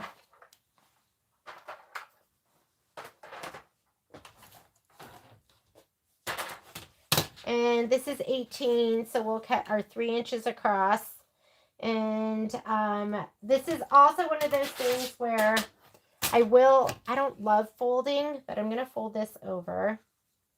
And I'm going to make sure when you do this, the line of your stripology is on the fold, or else you'll get little elbows, right? So you got to make sure the line of your stripology is on your fold. I don't know if you can see this.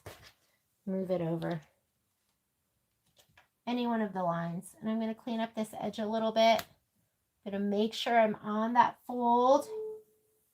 Slide it over a tiny bit.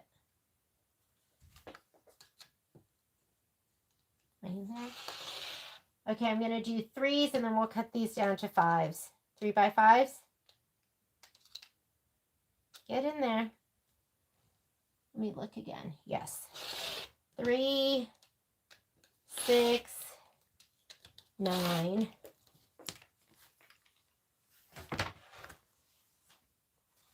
Hard to see it on this mat because it's yellow and yellow. And then you want the big one.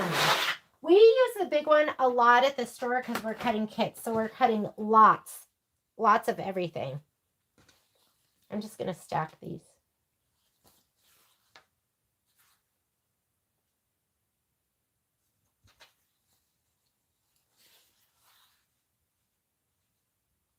This should be like 18 inches, right? So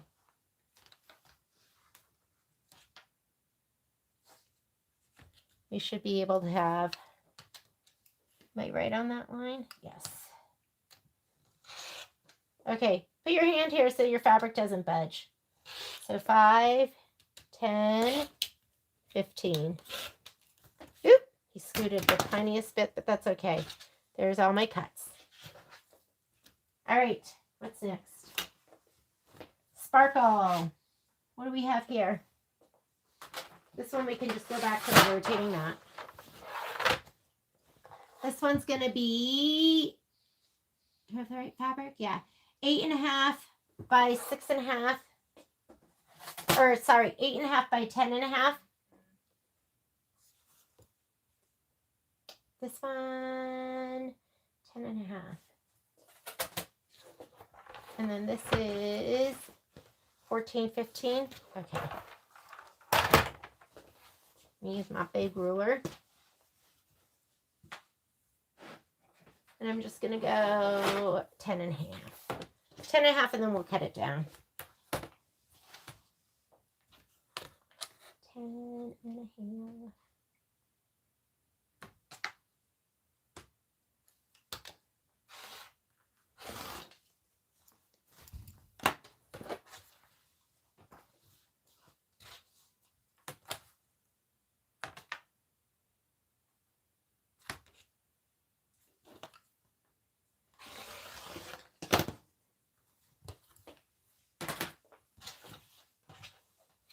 Hard to see, sorry, yellow and yellow.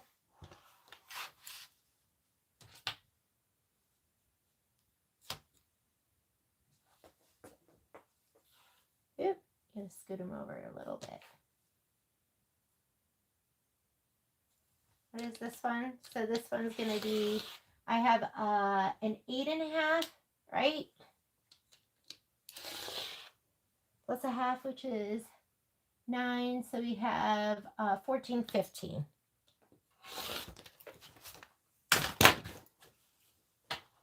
Here we go. Done.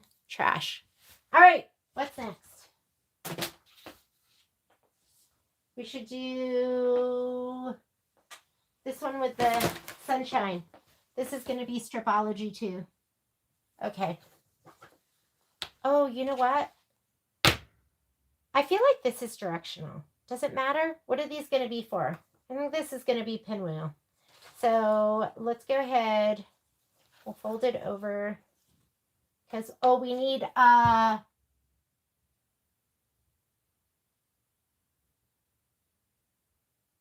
it this way. Let's cut our 3 inches and then we'll cut them down.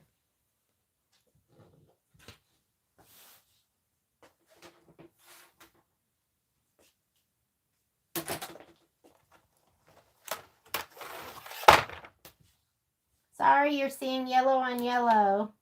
I know that makes it hard to see. I can't remember what I was cutting the other day, but I couldn't see it, so I flipped my mat. Because the other side is purple. Okay, so we're going to go 3 inches. 3, 6 and 9.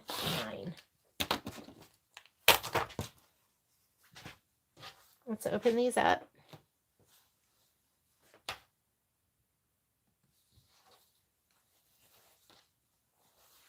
We'll see you, Miss Lita. I'll see you tomorrow. Drive safely.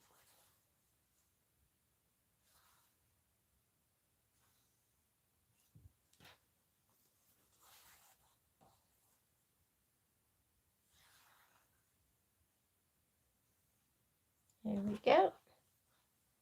Big one. So we need to go to 15. This one goes all the way to 20.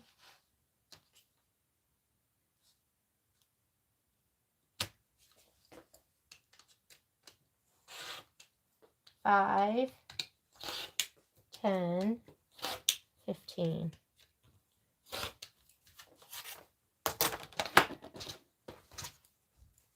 All right. We're doing well. We are doing well. Okay. This is the doodle. What is this for? Is this going to be... Okay, this is your inner border. And I might have to... This is it? This is all we have for inner border? Oh, do you guys remember? They miscut this. You got a fat... Okay, so you got a fat quarter. What you're going to do is you're going to cut it in half. And then you're going to sew it together on the short end so you have a long quarter. Not a big deal, but that's one of the things you're going to have to do to prep. I'm just going to put this to the side. This here, this is going to be for your outer border. Leave it all in one piece. It'll make it easier for when we do our borders. Do not cut that apart. So before we get together next week, you're going to have to go ahead and make this into a long quarter. You're just going to cut it in half the long way. So you have 2 long pieces, and then you're going to sew them together on the short end. So you have a piece that's 9 inches by width of fabric. 9 inches by width of fabric is what you're going to need. All right. Now what? Whoops. Sorry, guys. Hang on. Hang on. Let me adjust that. Here we go. And this is... Oh, this is going to be a whole bunch of the backing. Love this fabric. I love grayish. Anything that's grayish. All right, I'm going to move this stuff out of the way so we have a little room. This one, we have 10 by 12 and a half. And then we have a whole bunch of everything. Let's go ahead and move this. I'll put this over here. I'm going to get my 12 and a half by 12 and a half.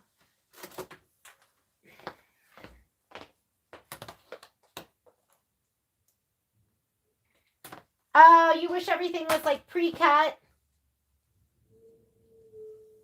That would cost them so much money, right? The time to do that. I guess they could have die cuts and stuff, but imagine the cost, the labor.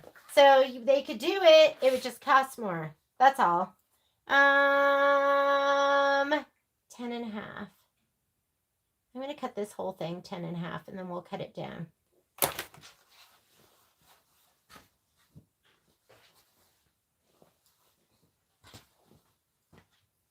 Plus, this is kind of nice. It gets you, like, you're, like, intimate with your fabric now. You're like, okay, I know you. I'm going to be using you for this. I know. Die cut's nice. This one,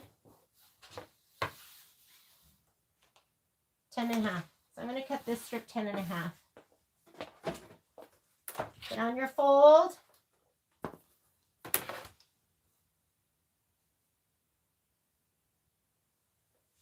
And I'll clean up that edge in just a little bit.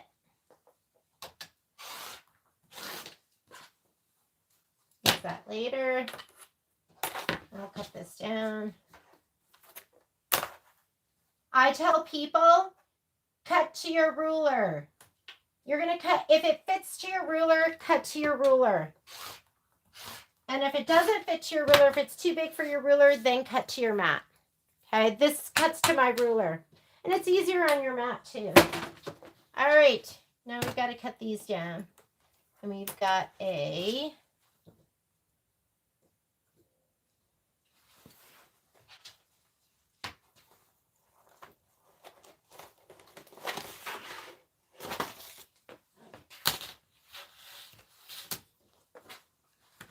I mostly cut to my rulers if possible.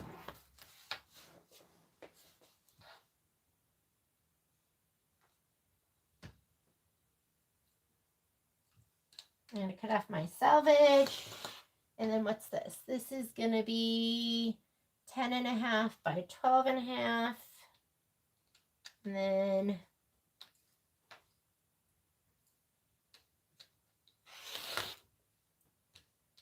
please tell me I cut 12.5. Yes, I did. 12.5, and we could do a 6.5 plus 6, so 19.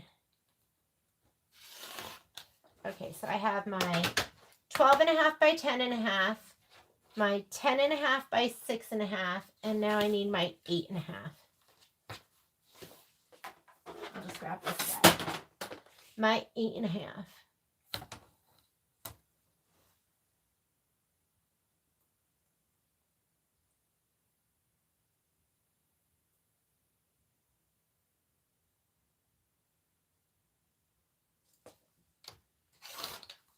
And then the last one is 8.5 by 12.5. 8.5 by 12.5. I use all my rulers. I take them all out and I get them out and I go, okay, what makes sense to my brain? And then I just use them all. I'm just going to cut all the way up. 8.5 by 12.5. There we go.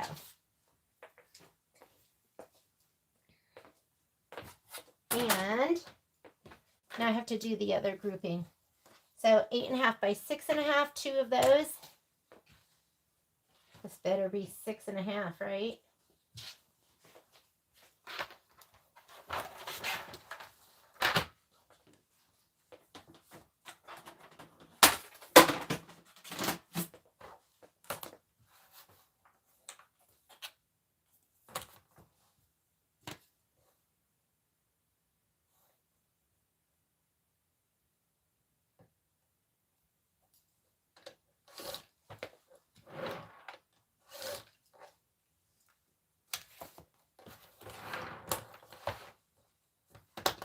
Can you guys see? Come on. There we go.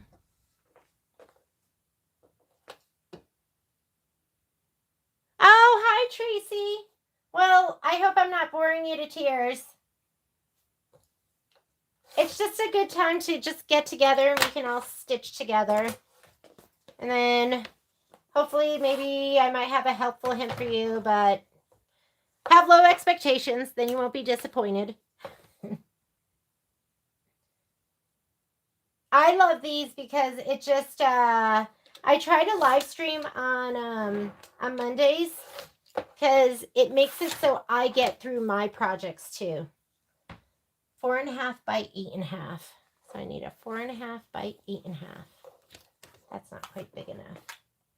4.5 by 8.5. 4.5. And then we'll prep together and then you're like done. And it's, I can't imagine prepping as you go. Like to me, that sounds absolutely awful. Like this is so much better to just have everything ready to go, grab and go. And now you're ready to stitch your project. All right. Oh, look, my pile's done. Oh, this fell on the ground. What's this? This is going to be your binding. So if you want to cut it now, you can cut. Oh, this is, Susan, this is the one, this is the one bolt that I was like, I got to have that. I don't know what it was about this, but it was just so sweet. I was like, I got to have that fabric. So yes, that'll be coming. And I think I am done cutting. Does that sound right? Yeah. So you know what we're going to do now? What are all these pieces? So this is all my leftovers. You're going to keep your leftovers. I cut them all down and then I will make them into my backing. So I never use the background fabric. I just have like piles of background fabric that I don't use. But this I will go ahead and put in a safe place because you never know when you're going to need it. Right? I've been so thankful that I've had leftover fabric because I've needed it. This, let's go back over to our ironing area. And now this is it. This is all our fabric. Like, look, there's not much. We're going to take this over there. We're going to figure out what needs, what's going to need SF101. So I'm going to take you back over here. This is so low tech. I'm just carrying the camera over. And now we're going to come back over here. We're going to figure out what gets backed with SF101. See if I can adjust this. It does help time, right? Like, for me, I always think of this as like cooking. I don't particularly, like, I do like cooking, but I don't like cooking. But when I'm cooking with friends and we're hanging out and laughing and talking, that's when it just goes so fast. Let me go ahead, turn up my iron again. I turned it off. And now we're going to SF101. We're going to look and see what it wants us to put SF101 on. I'm going to open up my door and get a little bit more light in here too.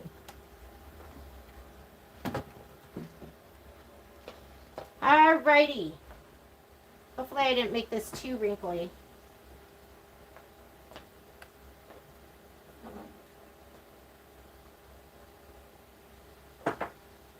Let me get my bolt.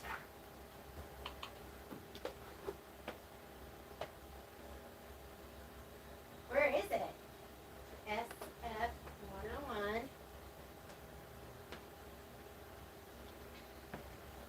There's a mild panic setting in.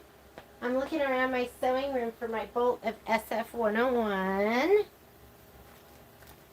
Where are you? Oh, here it is. Buried under a mountain of stuff. And look, it's getting little. I'm going to get another one. I have to have SF101. This is just going to be enough for this project probably. So let's go ahead and take a look at our instructions. And when you look at your instructions, it's going to tell you what needs SF101. We're going to look through that really quickly.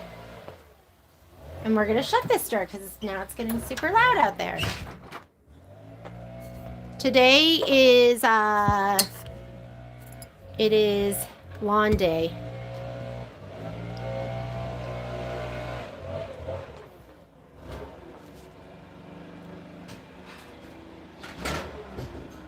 Which is not good because, right, this is the day I was live feed. Okay, so what do we need SF101 on? So when you go through here, and you know what I'm going to do, is I'm going to go ahead and sort. So we sort a couple of different times, and that way we can pull what we need. But let's go ahead and sort our fabric.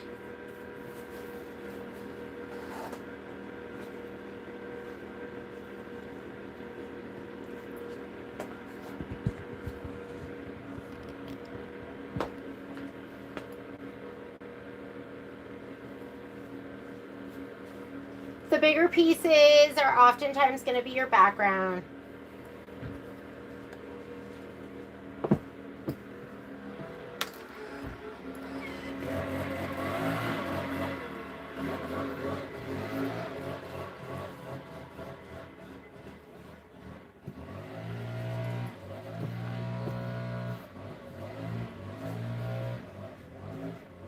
This will help us pull. And then I usually do this again when we do our, I usually sort it again right before we group everything. I'm going to fold this over a little bit so it doesn't take up too much room.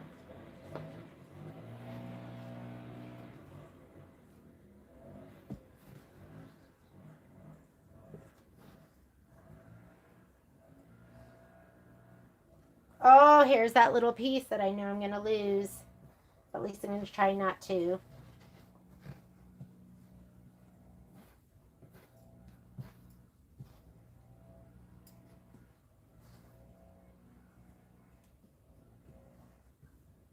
I don't know how, but what did we just stitch out? Whatever we just stitched, I had so many extra pieces of home sewn. I was like, okay, I don't know why I have so many pieces of this.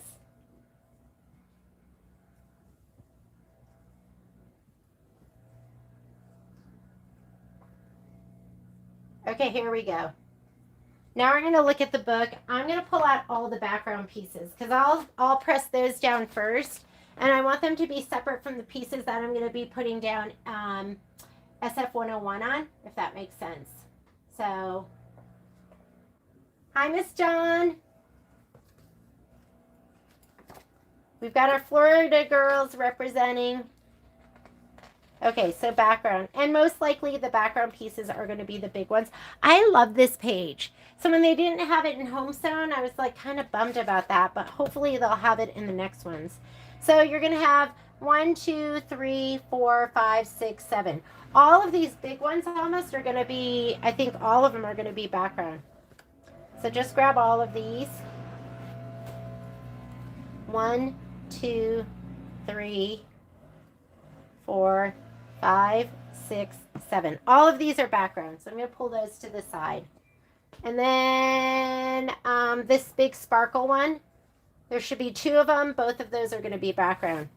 So these 2 yellow sparkles, pull those aside. And I'm going to press them differently since I'm doing Heat N Bond. If you're not doing the scan and cut, not doing Heat N Bond, don't worry about sorting them separately. But I just don't want to put Heat N Bond Lite on the back of my background pieces. Background. So the honeycomb, 2 of these, that's background. This, background, 2 of those. Strawberry, this one is a background. The other one's a filler block. I'm not putting SF101 on my, well, let's see. If they tell us to do it, I'll do it. I never used to do it. Let's see, filler blocks. Filler blocks might be on my optional quilting. They do want you to put fusible backing on the wrong side of the filler block, so let's just go and do that too. So filler blocks too. Pull aside your filler blocks. So now we're looking for background and filler blocks. This is background and background. Both of these are background. This is all going to have SF101 on it. This one, background. Picnic, filler blocks. Okay. These 2 are filler blocks. The green. Oh, here. So these are filler blocks. You have 2 of them. SF101. Grass. So I'm just looking over here at the book. Then we'll go through applique. Background. This one. This one we'll pull aside. This one here. That's background. Flower strips. Filler blocks or background. I don't see anything there. Nothing here, nothing here, nothing here. Okay, these are your filler blocks. So this 5x5, this 3x5, and this 5x5, those are all filler blocks. So I'm going to grab that. So you should have 2 5x5s and 1 3x5 filler blocks. We're going to SF101 those. And then that's it. Nothing else says. So now you have to do your, what about this one? This big piece. Did I miss this one?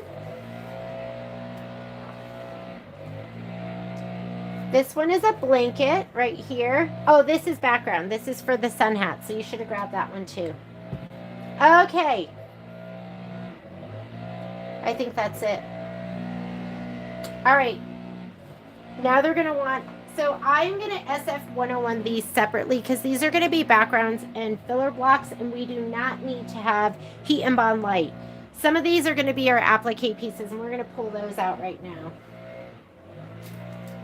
And then I'll leave them, and then I can put that, whoa, it just got windy out there. All right. So I'm going to look at the instructions. This might take a minute. So here for this one, and it'll say here in the instructions, like it says fusible backing, iron to the wrong side of the background fabric. And it doesn't say anything about, oh, those are felts. So those are felts. So let's go to the next page. Nothing we need for that. Cute. These are really cute. I'm sorry. My voice cracked because I got so excited.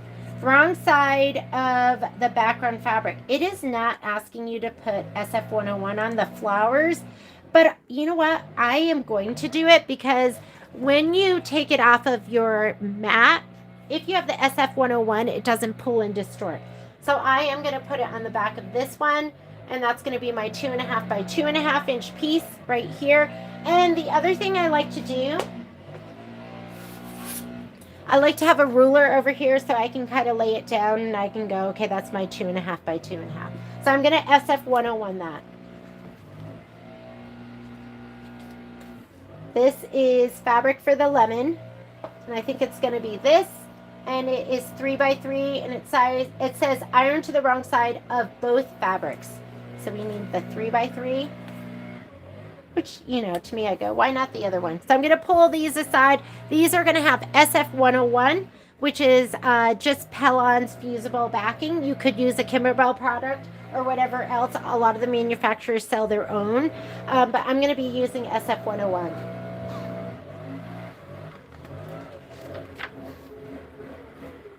So this one's going to have felt and fabric. The watermelon fabric is going to be this, and you need the 4.5 by 3.5. 3.5, 4.5, that's it. Strawberries, fabric 2 and 3.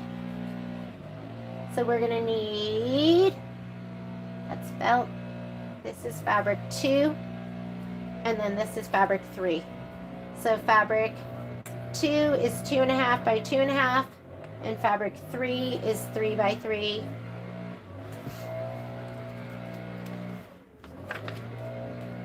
Background clouds. This is going to be your cloud fabric right here. 6.5 by 6.5 by 6.5. Okay. Wing tip. A 3 by 2 piece for the wing tip. I'm not sure which one that is, so I'm going to look it up. And that's velvet, felt, felt. So just the wing tip.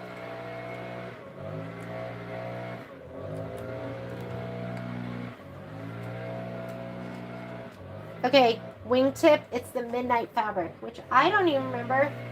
Is this it? 3 by 2? Yeah. So here's your midnight fabric. I didn't even notice it over there. I thought that was left over from something else. So what I'm doing right now, if you're just joining us, these are the pieces that are going to have... that I'm going to put SF101 on, as well as Heat N Bond Lite for this scan and cut, because I'm going to cut these pieces on the scan and cut. Leather, felt, velvet. Sorry about that. They're just blowing outside the door.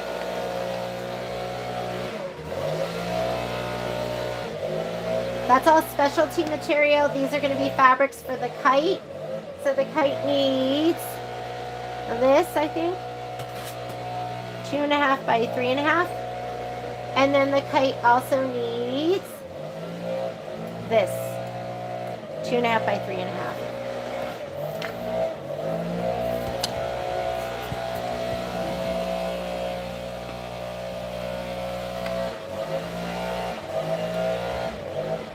The rest of it's specialty material. And here we have mylar tool, flower 3.5 by 3.5, and then we have the, what's the other flower? Looks like this, 3 by 3. Yes.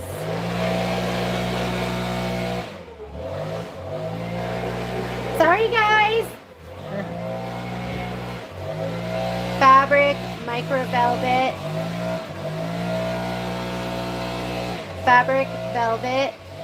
Ah, is that so sweet looking?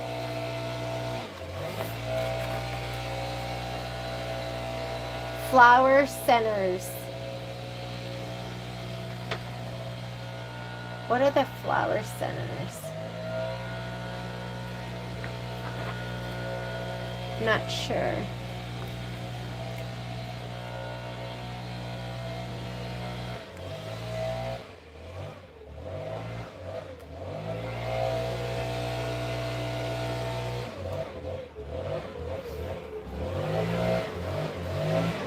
butterfly.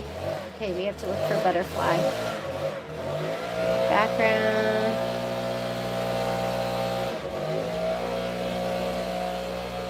Flower centers.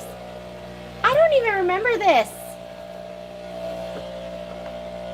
The light tan.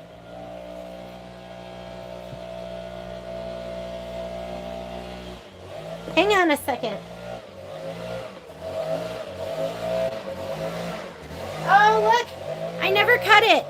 Okay, that's why you don't see it. Hang on, gotta cut.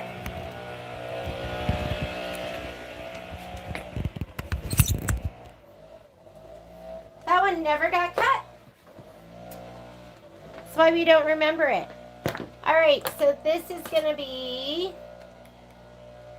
he's sitting there in a pile of uncut. 3.5 by 3 and by 2, so sorry about that. I'm sorry it's so loud here this morning. Life goes on around the Mulligan household. So this is 3.5.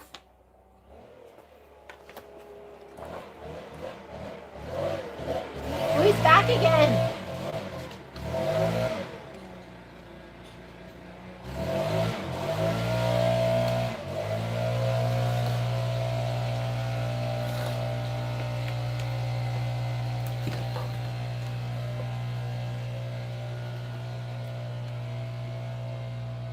Okay, 3.5 by 3.5, and then 2.5.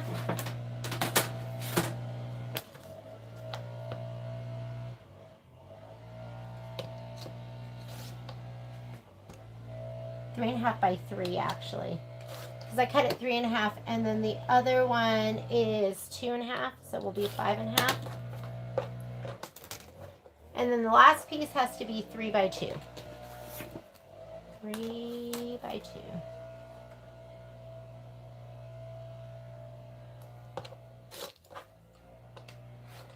All right, there we go. That's why we didn't have it. I never cut it. Do you like how neat it is over there? Come on back over here.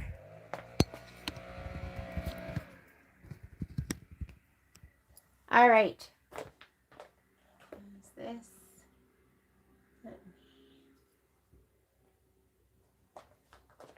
All right, now we have our pieces here. And let's go back to that page, which I don't even remember which one. Flower centers. So we need fabric 2, which is a 3.5 by 3. So 3.5 by 3. I need a sip of coffee.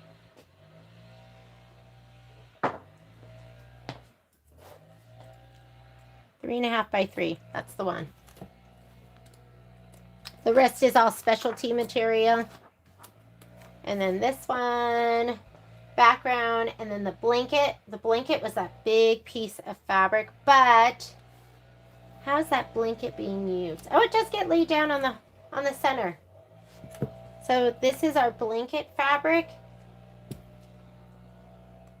I don't know if it needs to get cut down. You don't want shadowing. Did it say background? It does want that on the background. So we're going to put that in the plate fabric. And the plate is 3 by 3. What's the plate fabric? Is it this? We're going to look up picnic plate. Picnic plate. It's this one. So you want that piece with the little dots. And that's it. Oh, the flip-flops. Oh, it doesn't want it on the flip-flops. I'm putting on the flip-flops because I'm going to cut it with my scan and cut. So I'm going to do the flip-flops too. Flip-flops. 2.5 by 2.5. And it's this fabric, I think. Yep. Okay, we're doing all of it.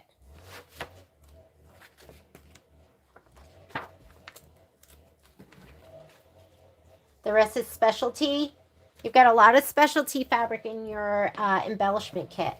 All right, background. This wants you to do all fabrics except the bottle 1 stripe fabric, which I'm going to do the bottle 1 as well because I'm going to cut it on my scan and cut. So we need soda 1, soda 2. I think that's going to be these. Soda 1 and soda 2, 2x5 and 2x4.5. So it's going to be these two fabrics. I'm going to SF101 them. And bottle 1 stripe is going to be 2x1.5. Uh-oh. That sounds small. Am I going to be able to find that? Let's see. Soda bottles. I depend on this page for clarification. Soda bottle stripe 2x1.5. It's going to be this one right here. Oh, it's for that little stripe way up here. That's kind of silly. Oh, well, we'll just do it. We'll cut it. And then fabric 5, label 1, label 2, 2x2s. That's going to be, I think, these fabrics right here, but let's check. I almost want to just lay those down. They're so tiny. I feel like if I cut them, I'm just going to lose them. This, you definitely want SF101 on because the stripes are going to show through. I mean, you'll have this strawberry on there. Okay, let's just do it. I'm just going to SF101 and we'll cut. Here's my page for clarification. Yes, this is coconut cream. You want both of those. Next page. Refreshments. Liquid 1 and orange. So liquid 1 is, that just sounds weird, doesn't it? Okay, refreshments.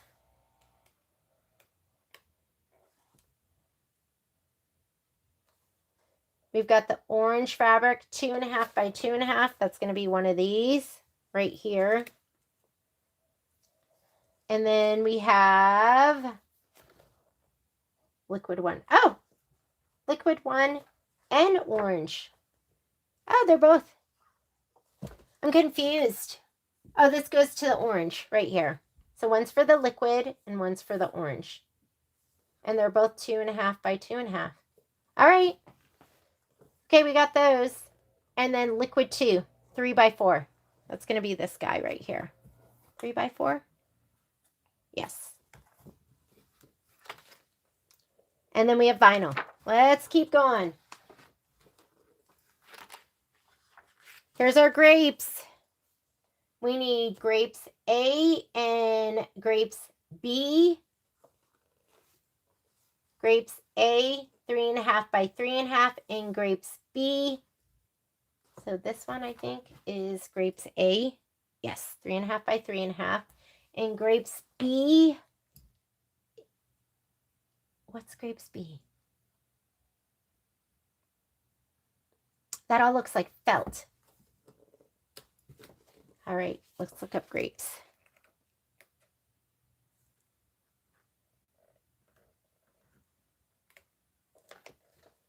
Grapes A and B. Oh, they're both this. So you're 3.5 and then you're 2x2. Why does this look so tiny? All right, so it's just both of those pieces of lime fabric. That's going to be your fabric. We're going to cut that. All the felt and everything, leave those. Don't pre-cut because those you'll have to, some of them you'll have to trim as desired. Some you'll trim right to the stitch. I would just leave all of those. I'm not going to pre-cut any of that. Okay, basket 1. We have Mylar tulle, and here's our fabric. So we have the bottle, 2 by 3.5. I think that's this. Yep. And then you have the napkin, which looks like this, I think. 1.5. This might just hang. Is that going to get stitched down? Let's see if this even gets stitched down.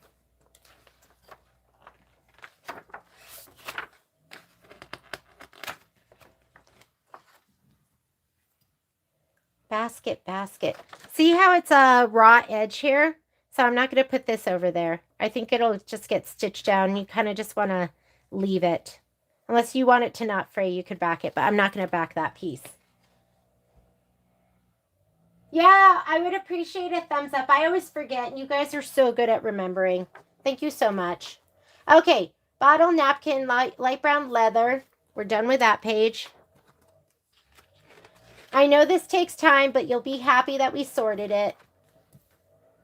The bread fabric, which is going to be probably this, and it wants 2.5 by 3.5. Nope, it's not big enough.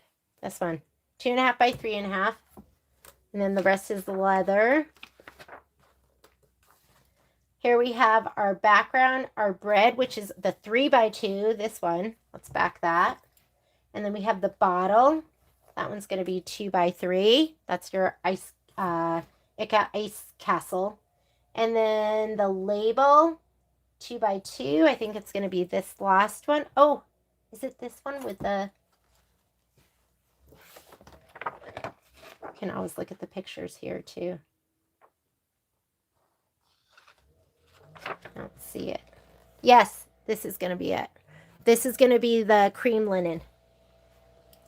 And the flower, 2.5 by 2.5.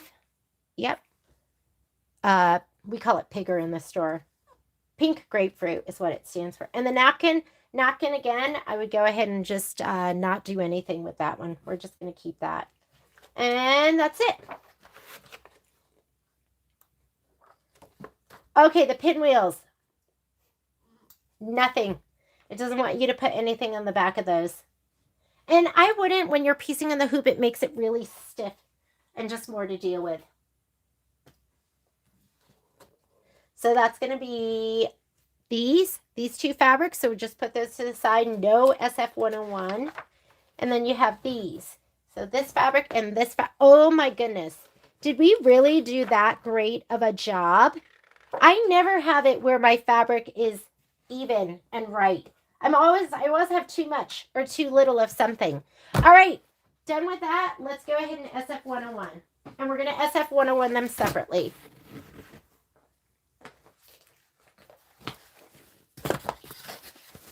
There's a little work on the front end. There's more work on the front end. It just makes it easier later on when you go to put it all together. So I'm going to put this back up here so you can see that. I'm going to lay this out.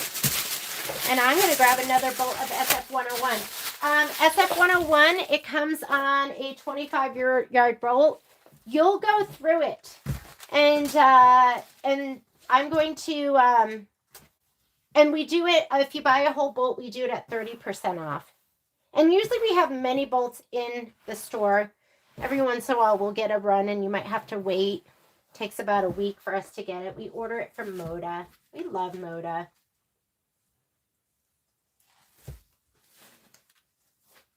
And you can get like fusible woven, like you could, Kimberbell sells a fusible woven, OSD sells their fusible woven, and they're both great. But I just use the SF101.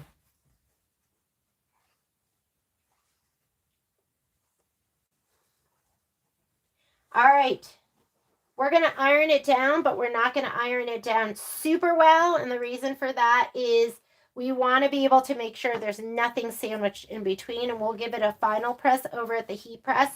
So this is just to kind of get it to lay down. Don't worry about the pieces we're not using because everything gets used. I use it all. And look at the back of it. Make sure there's nothing on it when you lay it down. Yeah, always keep, did you see me? Miss Sue, I was like starting to panic because I thought I didn't have any.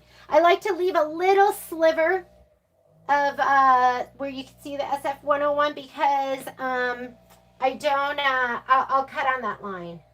You don't want to leave it, make it big because the goo and gunk can get on your iron, but just a little sliver is perfect. A sliver, just a sliver.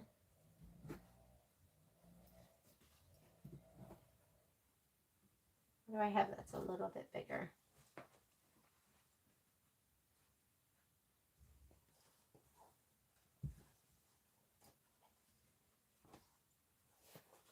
And with these, sometimes I don't care if it is up a little bit.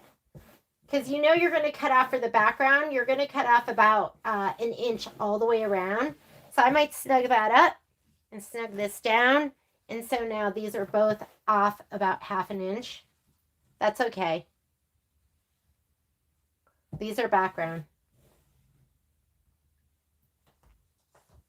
Just to make it fit and to make it fit right.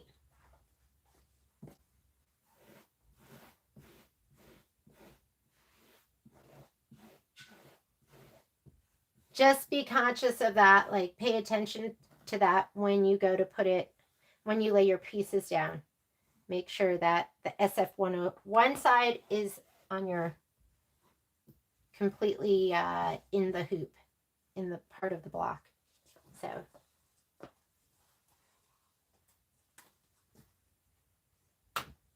oop, too big.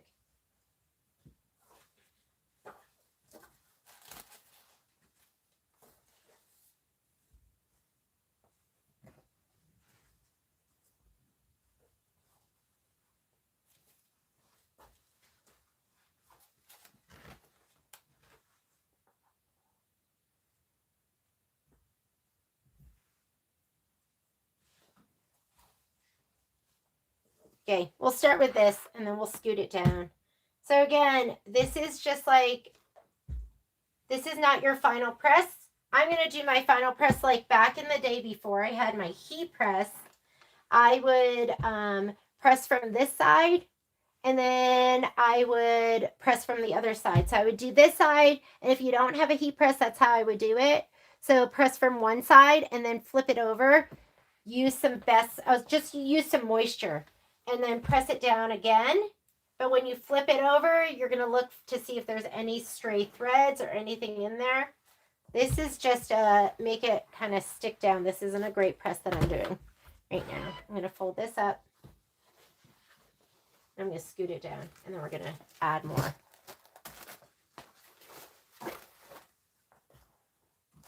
These are, right now I'm doing the filler blocks, and I'm doing filler blocks in the background pieces. Caffeine. Really? I didn't know that. I didn't know that they used caffeine as something for asthma.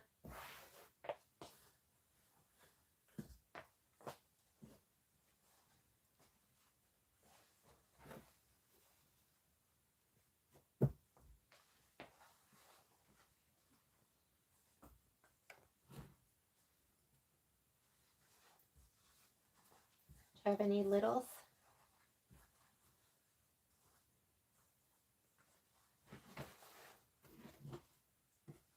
Nope.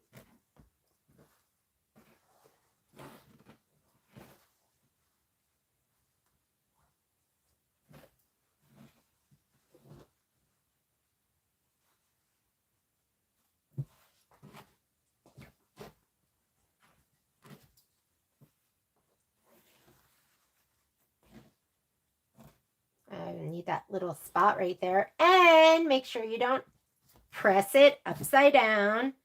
I've done that mostly with like tone on tone, like white on white.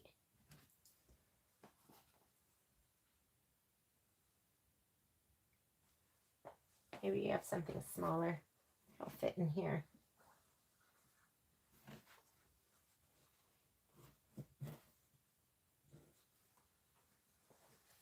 This is where you play Tetris.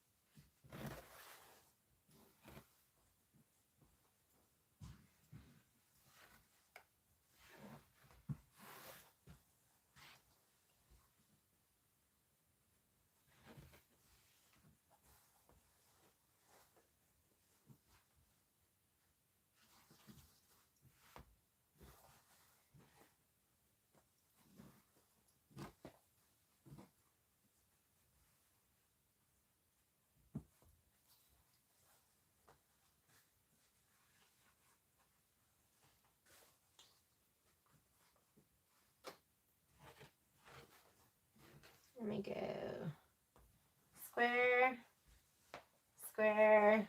Let's do some squares. I'll lay these down.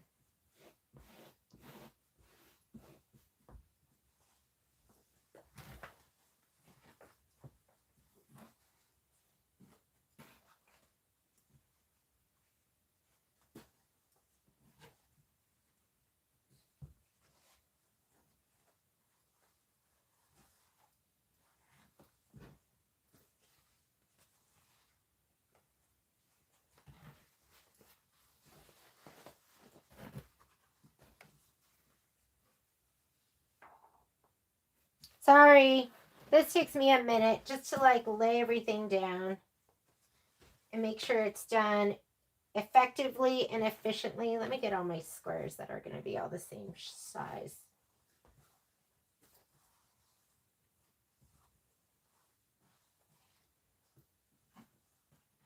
These are my two long ones. What are these?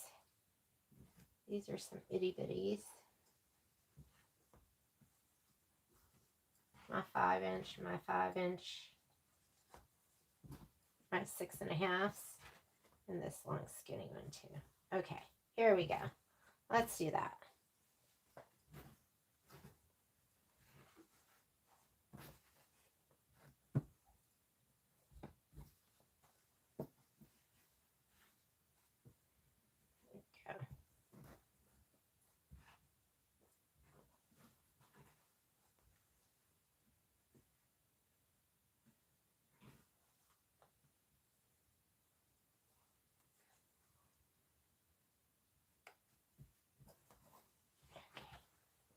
Here we go. Let's get this over.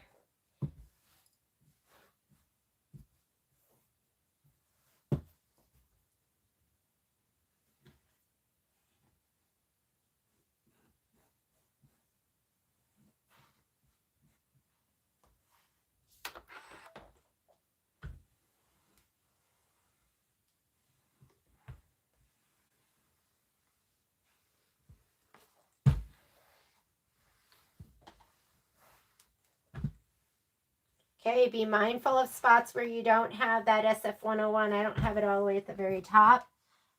And you don't want to have too much space in between your pieces if you're going to just run your iron right over it.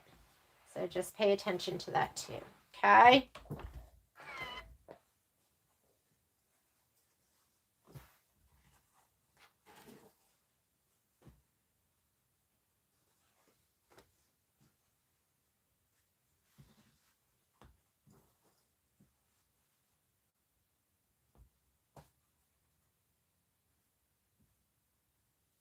These are filler blocks, so I kind of want to pay attention to the bottom part. I might swap these. Might just go here. My filler blocks in the middle. So they have full coverage.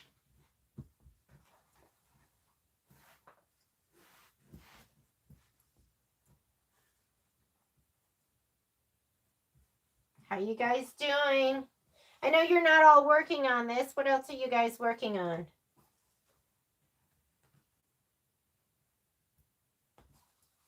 I'm always curious. This is where I find out about things from you guys. I'm like, oh, I didn't know that was out. That sounds like fun. What's new and exciting? Oh, how is that, Miss Susan?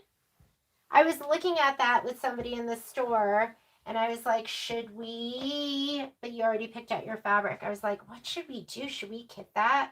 That's like one of those things I want to kit, but there's so much I want to do. I really want to do the OESD one too. Their garden flag.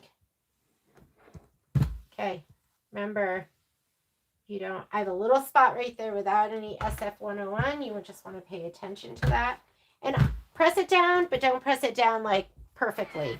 Because again, I'm going to press it in my heat press. Because I feel like I never get it down perfectly, just like this. You're going to have to send me a picture. I want to see it. Do you like the way I sorted this and then instantly made a big mess of unsorted? These are almost even now. We're going to have to go just straight down.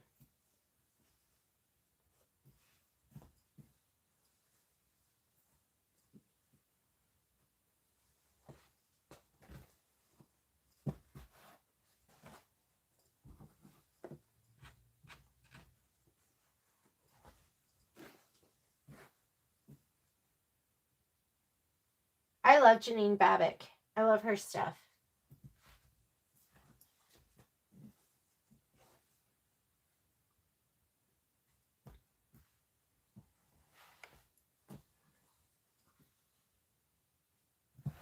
Ooh, I think this is filler block.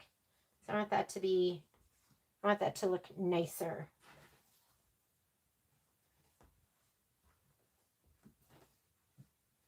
It's the same size as that. Okay, maybe I should do...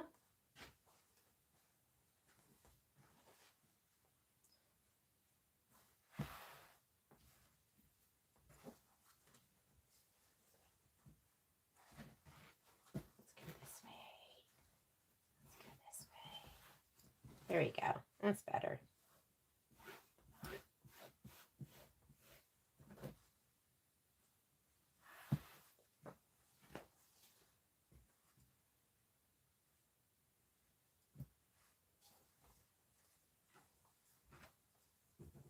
Organizing. Yeah. I love it. I hate it. I love organizing. And like, I buy stuff because I go, this is going to help me be more organized. Nope. Nope, nope, nope, nope, nope. Okay, I have a big open spot right here, so I'm going to be mindful of that when I put this stuff down. And I'm hanging a little bit over the edge, and that's okay. But I'm going to be mindful of that when I go to stitch, that I center my my stabilizer a little bit, or my background, that I, you know, the SF, the side that doesn't have the SF101, I'm going to make sure that it is, that I scoot it in the direction that makes sense. Okay, here we go. Don't forget, we're going to press this again, so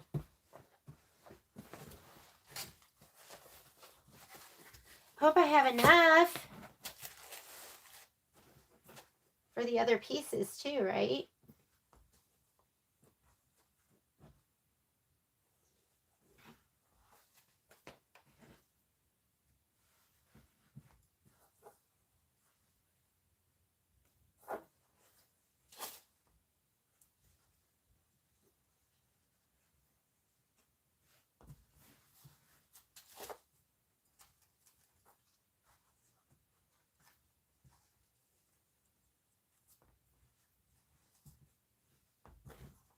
And there we go.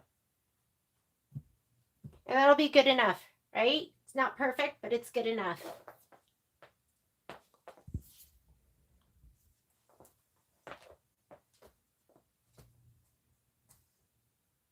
You're running out of stabilizer? Is it too early to order? Just put a special note in there, Susan, and I'll count it. Because we're getting close. Yeah.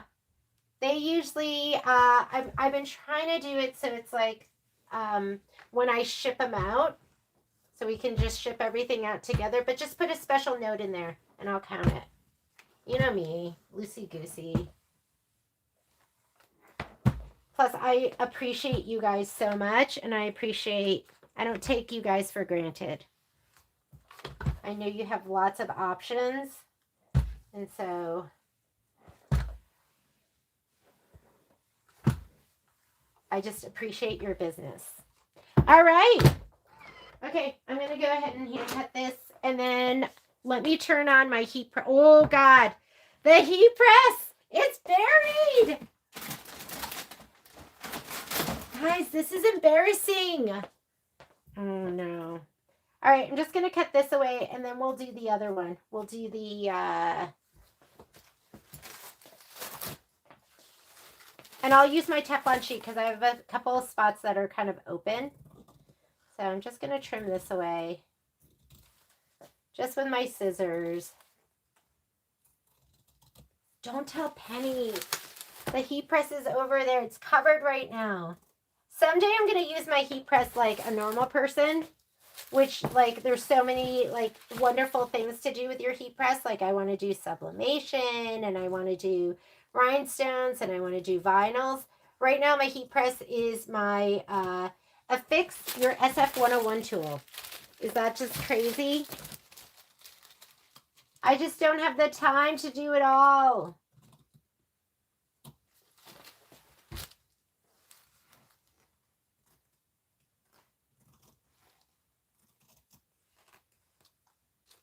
And now we're going to SF101 the other ones. I'm going to double fist it. I'm going to do both at the same time. I'm going to go heat up my heat press. Heat it up. Heat it up. Heat it up. Oh my God.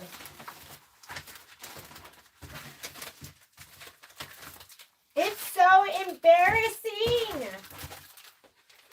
My sewing room is embarrassing. It didn't look that bad until I really looked around. And then I'm like, oh, oh.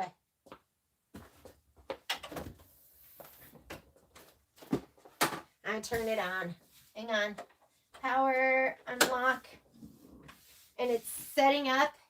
And it's right next to my giant container of peanut butter pretzels, which makes me go, I'm going to eat some peanut butter pretzels right now because my manservant is home and still did not bring me something to eat. All right, I'm going to take this over the heat press once it heats up. But this is your chance to turn it to the back and go, oh, are there any like red threads behind your light fabric that's going to drive you crazy? Because you're going to get them now. Look at a hair. I'm getting it before I... That would have driven me crazy. There are a couple good things about not having hair. It doesn't get in your projects. What's that? Anything?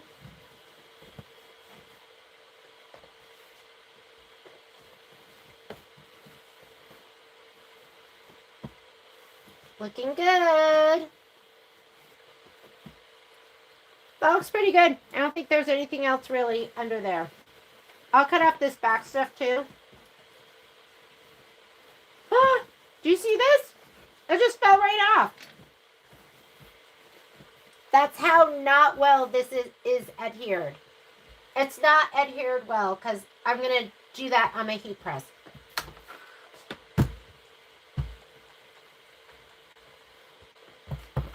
And I'll use my Teflon pressing sheet.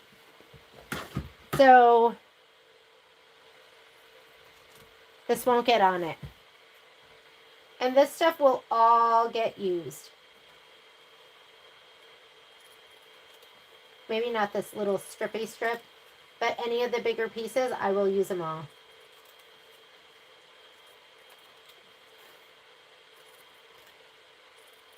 And my background pieces, I don't mind if they hang over.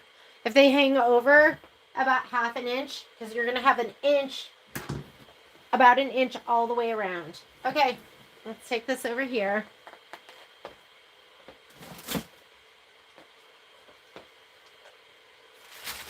Sometimes I use butcher paper.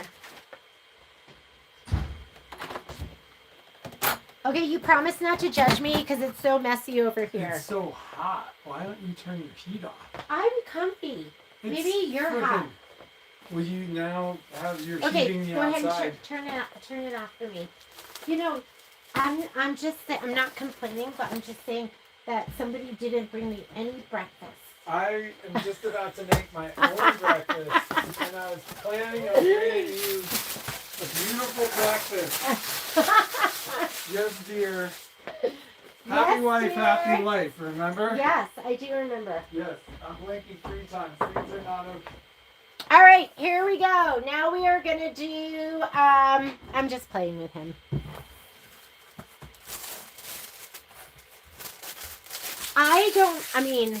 Well, you know, my mom had 2 strokes before she passed away. And, but I grew up where my mom did every single meal, snack, every single thing in the house. And I know my dad took care of her at the end, but like I never saw my dad ever make a meal for my mom. So I have this wonderful husband. Okay, here are my applique pieces. They're small. There's not a lot. Who spoils me. And I just never even knew that even existed. So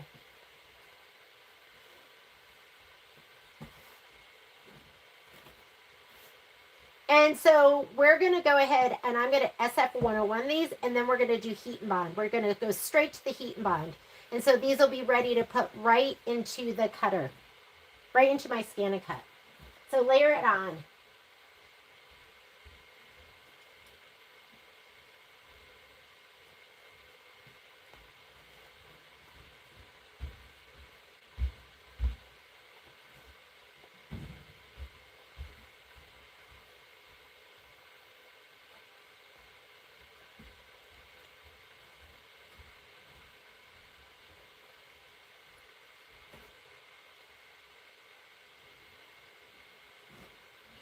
However they're going to fit, go ahead and just put them on.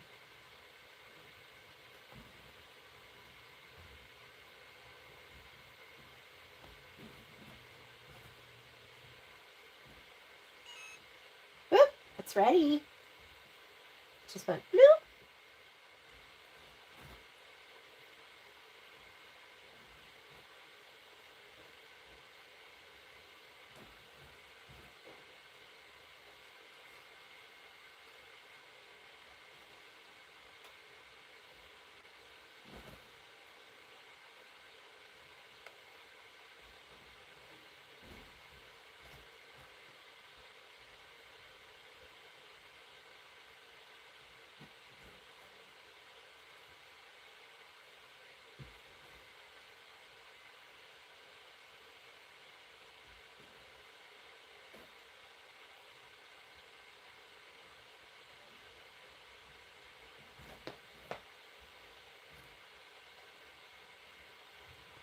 Tuck that little thread back. And again, with the applique pieces, there's usually lots of room there too around your pieces. So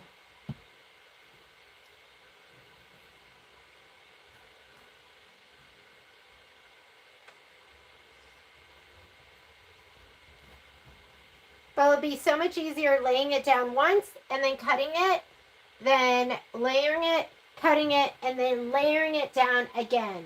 So thank you, Miss Trish, because I was getting ready to just cut it all apart until you said that. And I was like, of course. Why wouldn't I do that? That makes so much more sense.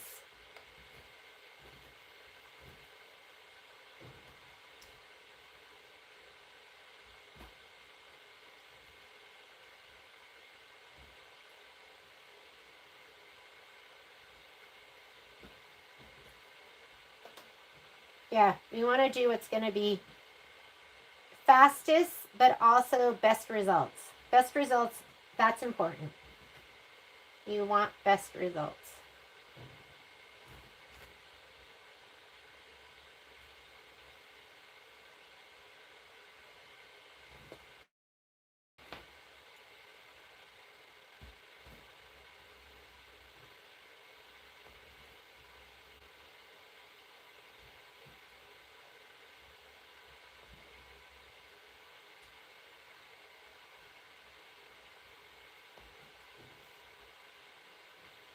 There we go. That looks pretty good. That should be all our applique, and we already did our filler blocks. These are applique, so these are going to be the pieces that we're going to put Heat N Bond Lite on. And we're not going to cut these apart. We'll cut apart the background pieces. These we are not going to cut apart because we'll put the Heat N Bond Lite on all at once as well. Be careful not to put your iron down on areas that don't have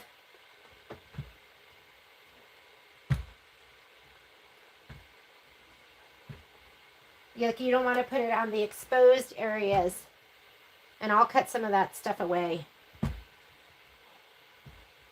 Like, be mindful down here what's going on.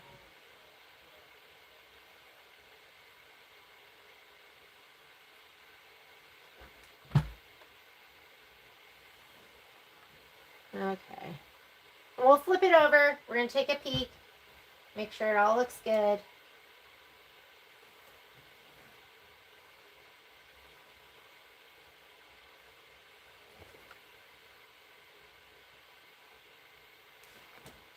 All right. Let's cut away the ick. This stuff, which isn't necessarily icky, but I don't want it there.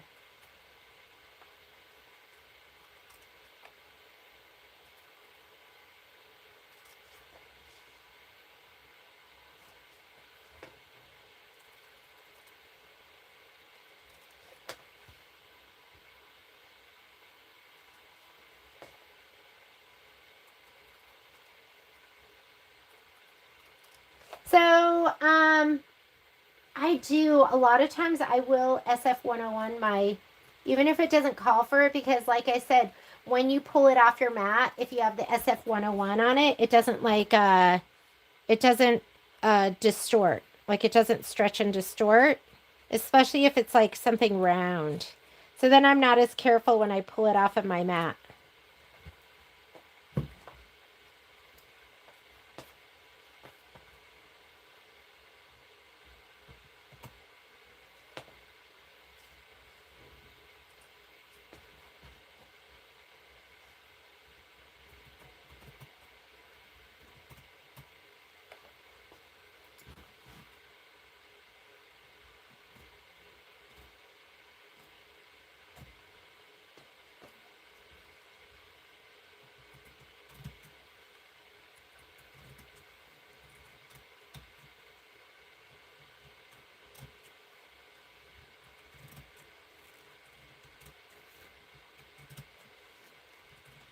I better get over there to the heat press before it turns off, huh?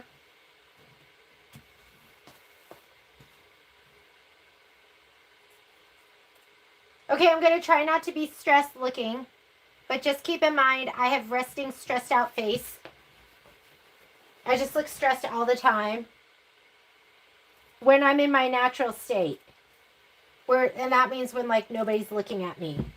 It's just how I look. Alrighty, hang on, I'm coming over here. Oh my God. There is a heap of stuff that's right next to my, and I'm not going to move it. You guys see what you see, and there's a heap of stuff everywhere. But here is my heat press. I brought like a mountain of stuff home from the store to use and work with, and so I'm going to take a peek back here. And this all looks pretty good. I'm not seeing anything that stands out too much. I don't think I have really any open spots, but I do have some butcher paper here, and I do have a giant pressing sheet, whatever works for you. Handle down, let it go. I have a little timer over here, and this is where I set, like, it's a little thing that comes with it. So I'm at 320 degrees, and I usually set it just for 20 seconds. And I'm just going to work along the fabric. And I'm not even going to let you see my resting, stressed out face. Whoop. Whoop. Oh, you know what? He's stuck because guess what? This paper is ick. This is ick on one side. Butcher paper's cheap. So, yeah, one side of this is pretty icky, and I just didn't even realize. I'll have to look up like how to clean your heat press, because I don't know. There was something. Can you see the glossy stuff on here? I'm going to put this in the trash can.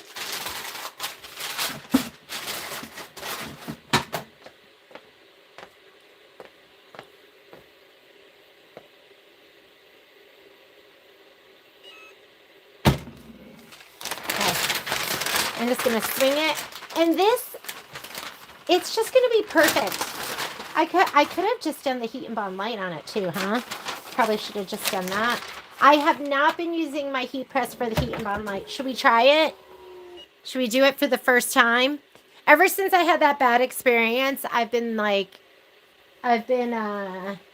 scared too. Then I become a control freak. I'm like, I need to control the way it's adhered. So, but this, I can't tell, it's just the best. A heat press is just the best. I've just had too many times where I've tried to press it down and it hasn't been perfect. This is the Cricut one. I have two heat presses. I have this one and I have my HTV Ront. I love this one, the way that it clamshells and opens up. I love my HTV round because I get 15 inches by 15 inches of space. This one's 15 by 12. So I love them. They're like children, and I love them for different reasons. Okay, this is done. I'm going to grab my other long piece, and we're going to go ahead and do that one. Where is it? I've lost it. Oh, it's right here. Hello, right here. Right where it should be. Here's my stand, my filming stand. Do you like that? All right. This I'm just going to go on one side in one direction because this is 20 inches wide. So there'll be a little overlap in the middle, and that's perfect. But I'm just going to go ahead and work along from left to right. And this might take a little while, so if you have something to do, it's a good time. Clean your sewing room. Go get a snack.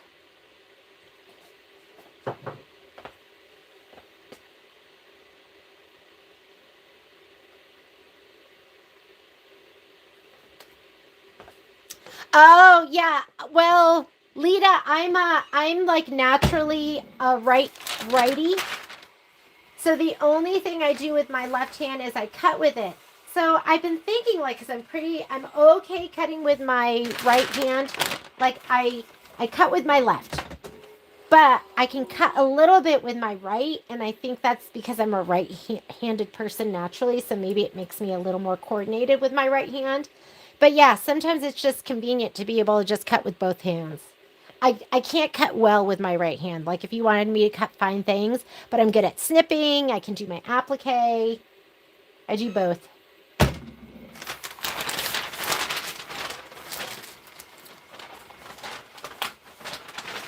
We're going to go all the way across, and then we'll come back the other direction.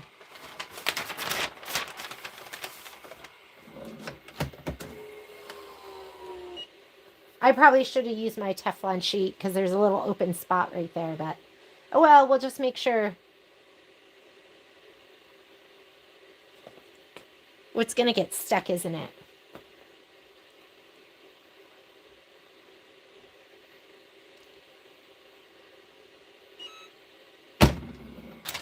See, there's that little spot right there. I don't want it to get on my stuff. On my stuff. Where's my Teflon sheet? I don't know where my Teflon sheet is. What's this? I have all this paper too. I have all sorts of stuff. I don't even know what I have. I have so much. You guys ever feel that way? You're like, I have so much, I don't even know what I have. It's like parchment. I don't know what this is. I'm not going to put it down. I was like, wait a minute, that could be like wax paper or something. I'm going to cover this over.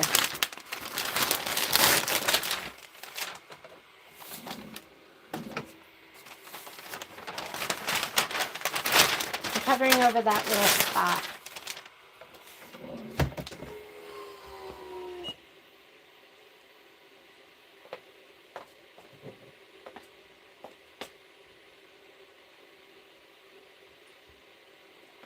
Renata, isn't that crazy? That you do those two things with, you must do something else. Just darts and pool?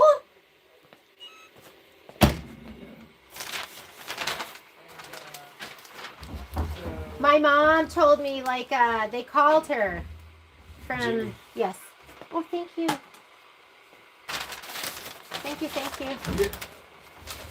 My mom told me they called her from school and they were like, oh, there's a problem here. She's cutting with her left hand. And my mom didn't care. She's like, oh, so what? I don't know. I think it's crazy that they try to switch kids over, right?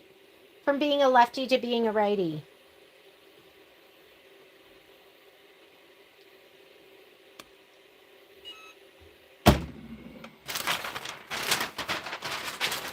Okay, we're going to do this. I'll swing it around that edge, and then we're going to go the other direction.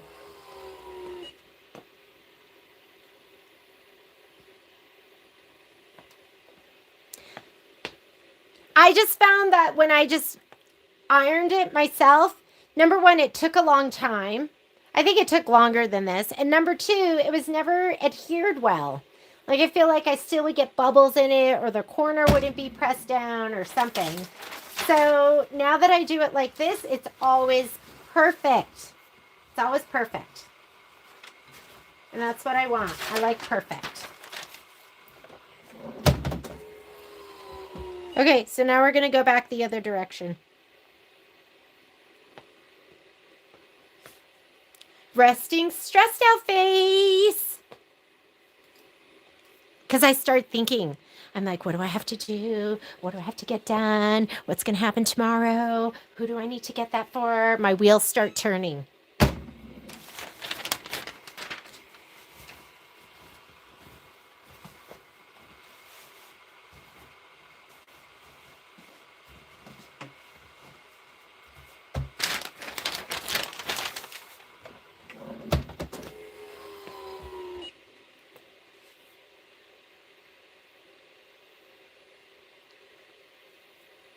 So this week, I'm going to figure out an afternoon. It might be later in the afternoon, like at like 2 or something. But we'll go ahead and we'll do the rest of this scan and cut prep. I will put Heat N Bond Lite on the back of my applique pieces today. Before we leave, we'll do that. Go back through now.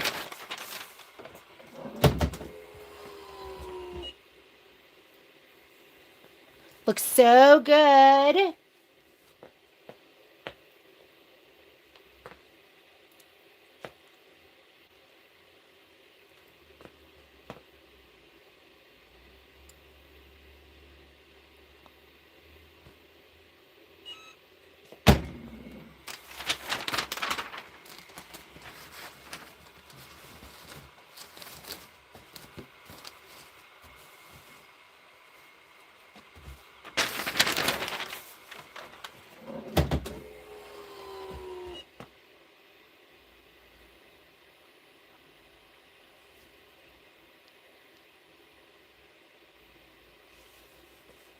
Best way to start at the day.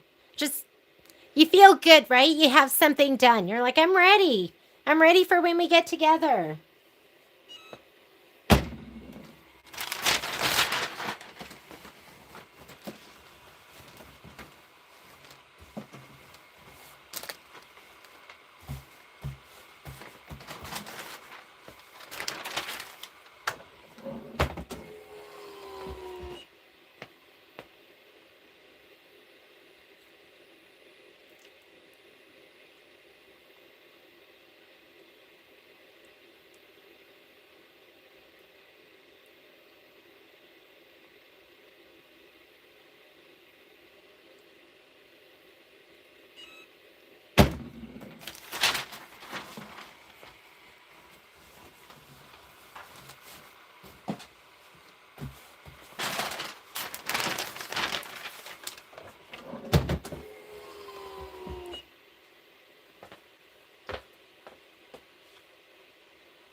Donna, it's okay. You'll get done with the home sewn, and then I can't wait until we get everything, our cut list and everything for home sewn, so we can send that out to you, and that'll be fun. I'm sure you have other stuff to work on too. You know how it is. We all know how it is. There's always more to do. And if you love this and you can't live without it, you'll end up getting it. I know I have to finish sewing my home sewn June together. Haven't finished that.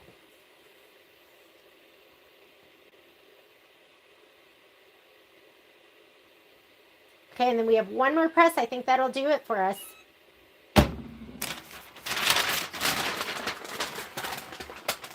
One more. That'll do it.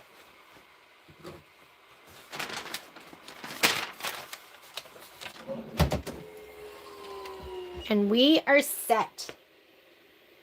Oh, the Heat N Bond Lite. Let me go get that.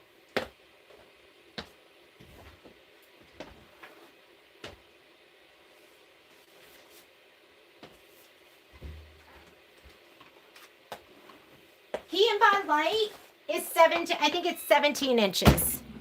So it's not quite big enough.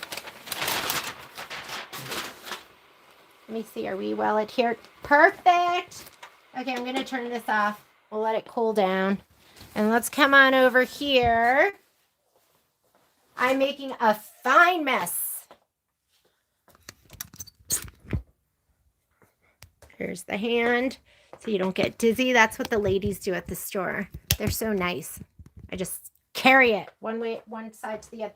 This is it. This was the last of my SF101, so time for me to get another bolt. I probably go through, I don't know, 2 or 3 bolts a year. I wish I could do your 50% off coupon, like, remember Joanne's? I mean, that was a good deal. We do 30% off. We try. All right, here's my Heat N Bond Lite, guys. Let's go ahead and... I have ironed this before, so I'm going to pull that out right now.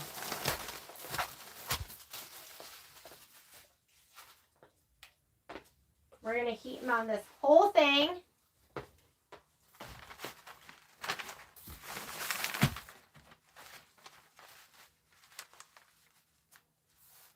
I'm just going to lay it down on here. My iron's still on. There, I'll swing it so you can see it. And then I will, I'll take some pieces, like I will take some pieces from here and I'll iron it onto the back of these. I think it's fine to piece that. Okay.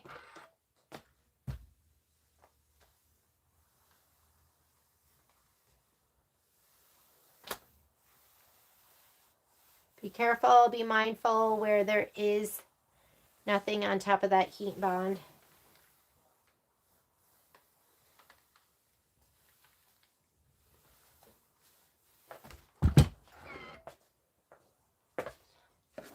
I'm so glad. I don't know if I would have thought, I think I probably would have at some point been like, oh, leave it on there. But what if I didn't?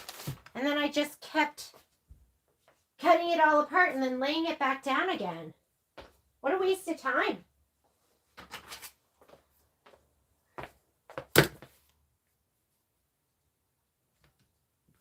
Boop. How about we engage the blade?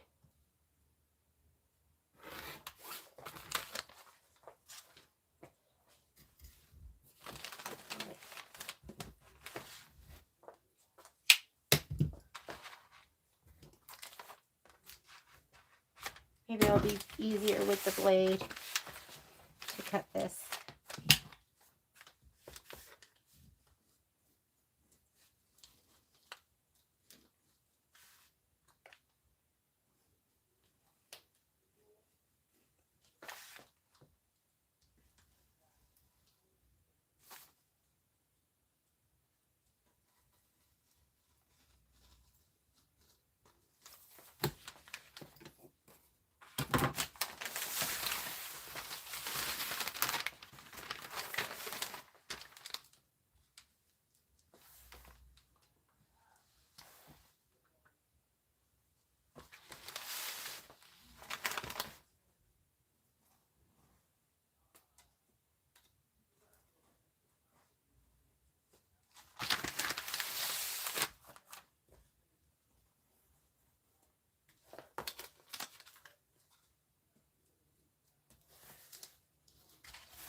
Where am I not?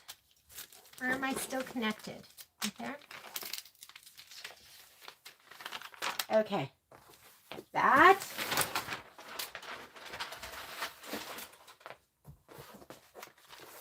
I'm going to give this a better press from the back side in just a minute.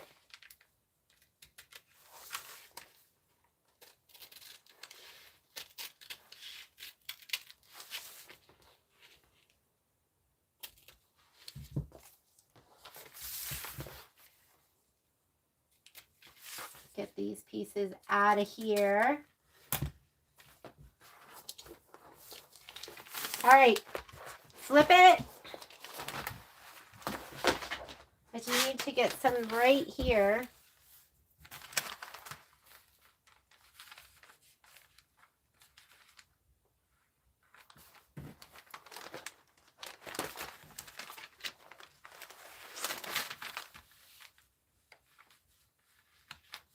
I'm okay piecing my Heat N Bond Lite.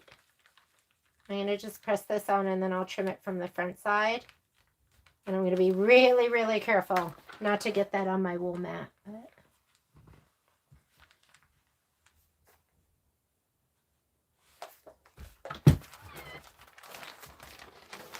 And I'll do that last piece over there.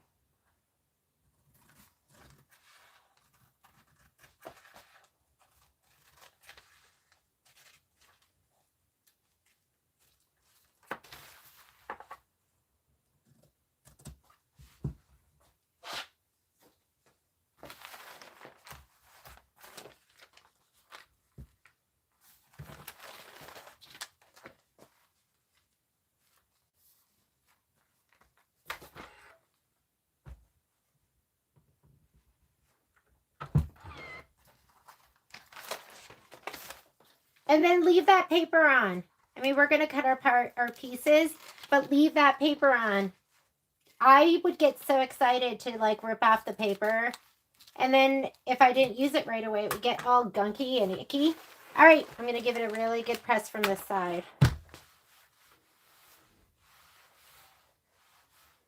And I think what are the instructions? It's fast.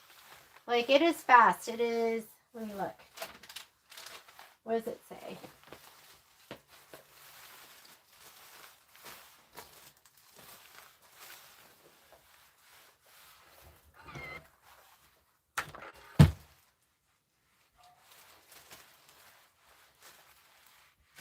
Place iron on the paper for 2 seconds. Repeat until it's entirely bound. 2 seconds is all it calls for. So I definitely over iron, but preheat iron to medium heat, no steam. Place and hold the iron on the paper for 2 seconds. Repeat until entire surface is bonded and allow to cool. That's another thing that's really important, is allow it to cool. I think I've already done 2 seconds, but I'm going to just go over it one more time just to make sure I got the entire thing. 1, 2, 1, 2, 1, 2, 1, 2, 1, 2, 1, 2.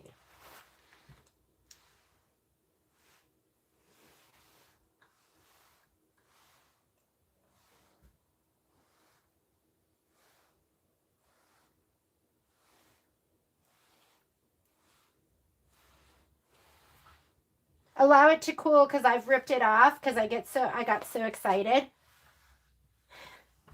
You know when you're new to something, you're like, oh my God, I'm going to rip it off now. Oh my God, look how awesome it is. Or it's not awesome. And it's kind of hard to like redo it. It doesn't really work that well. But when you peel it away, you want it to be nice and glossy and smooth. Ooh, it's perfect. Okay, now you can cut it all apart. So we're going to cut everything apart. We're going to group and then we will be done. We will group it all. Small ruler, rotary cutter. You can go without if you want, but I feel like this makes it more accurate, my cuts.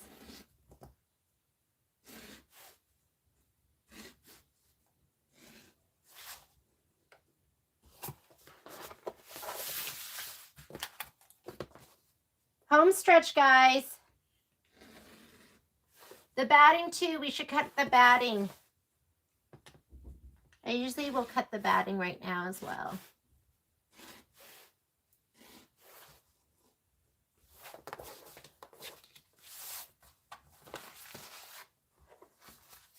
Leave the paper on there. Don't cut it off. Leave it on.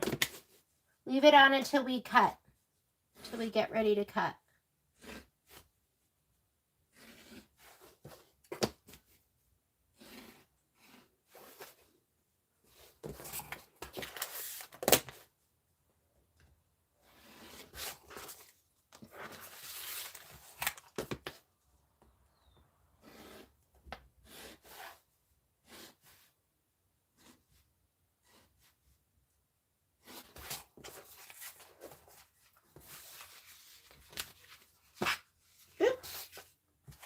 thread. I don't want that.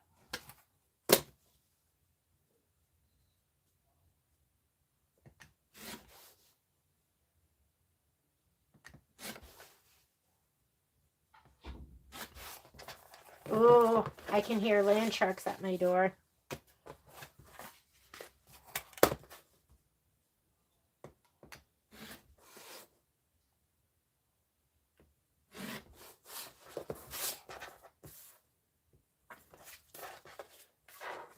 How are you guys doing? You hanging tough? Hang tough.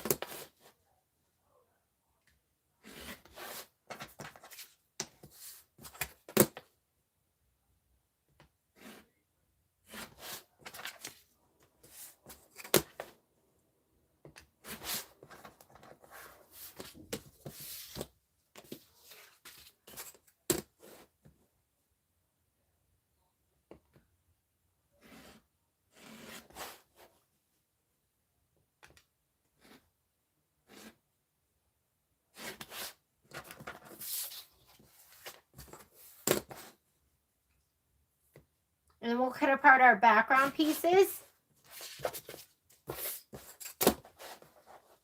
I didn't do, usually I'll have this spreadsheet and I'll put down all the sizes of batting. Haven't done that yet.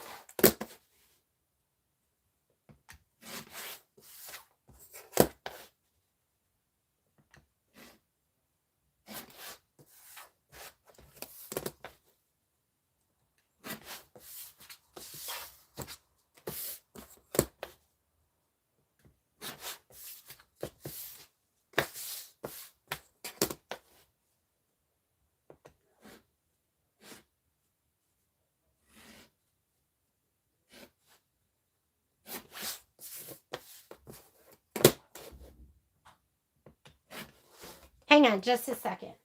Okay, who's trying to come in?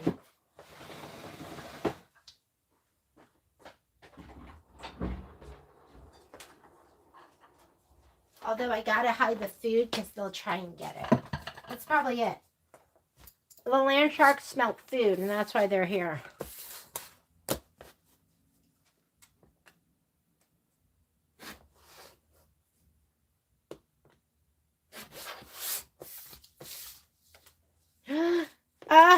Did I put this down wrong? It looks like I did.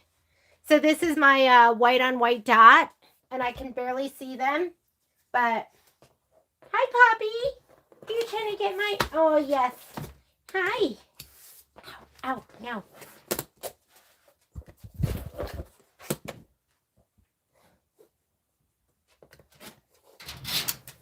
Nope. She's so pushy. This morning when I was trying to do my list, she's just laying on there and pawing at me. Pawing at me and pawing at me. Okay, those are done and ready. Let's get our background pieces. And let's cut those apart now. Let's cut these apart. And then we will group. And then we will organize. I'm going to turn off my iron because I think we're done with that for now. And let's move the food out of the way.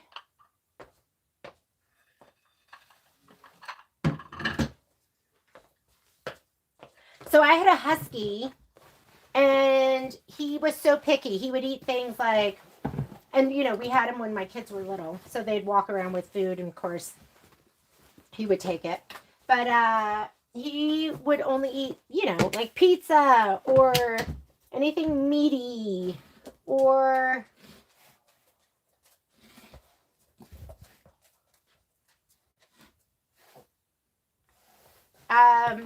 stuff like that.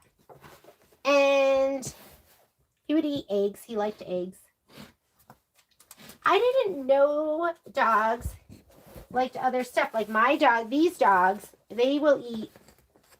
Well, they don't like their veggies unless it has dip or blue cheese dressing. They really like hummus, so they'll eat their veggies with hummus. Sorry if you're getting a shoulder shot.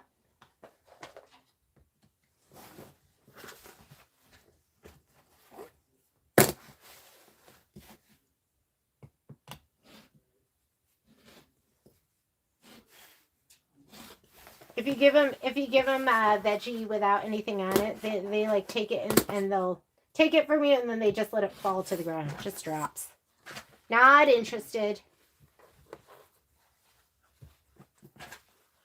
But Momo loves oranges.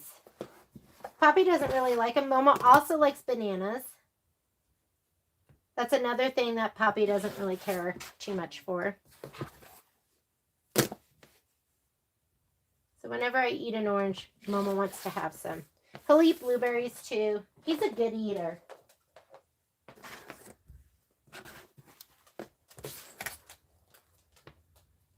If you give a mouse a cookie, what happens if you give it? Is that like a saying? I don't know. What happens when you give a mouse a cookie? Poppy, you can't.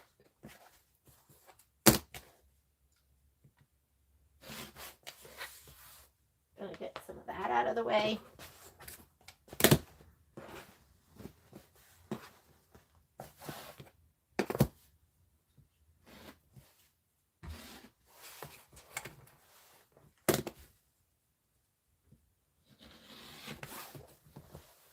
Oop, it's got a little wrinkle, huh?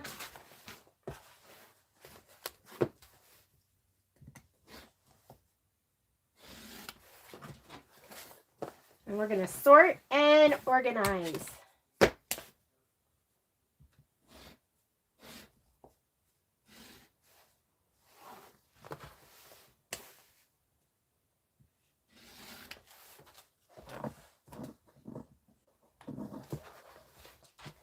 Hi, Moms.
Filler blocks.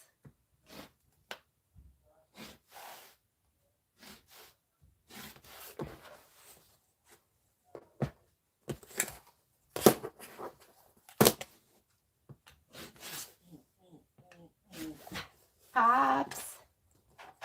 We're not letting her go in the backyard because she is a digger.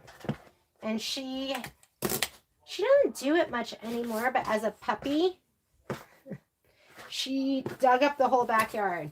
So they just they filled in all the holes and reseeded, fertilized, did everything.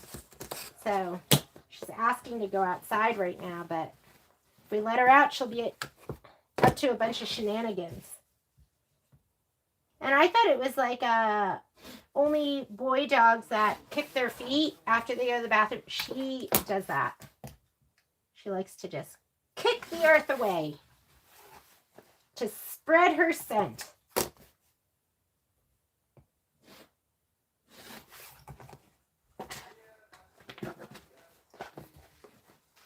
Here we go.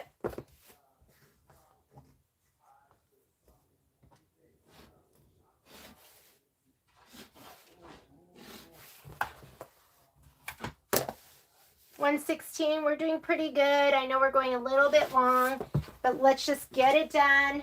Let's do it. Let's be done with it. After I do this, I'm gonna go through and we will figure out our stabilizer and then we'll group and label. So we have a little bit left to do. But you will be done and ready to stitch. So again, with my SF101, with these pieces, I don't always worry about it going totally edge to edge. This is just background. It's just going to add a little bit of body. So you have these pieces that don't even have it at the top.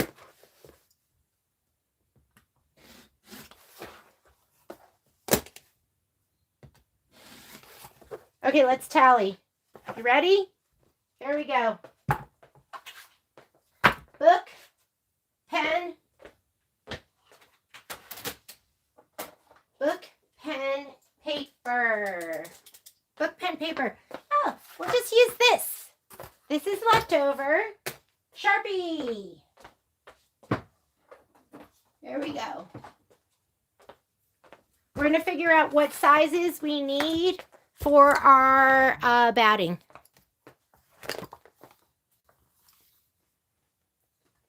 Oh yeah, I've only had, Poppy's our first girl. We've never had a girl. So I thought that was like a boy thing. I didn't know it was like a dominance thing. All right.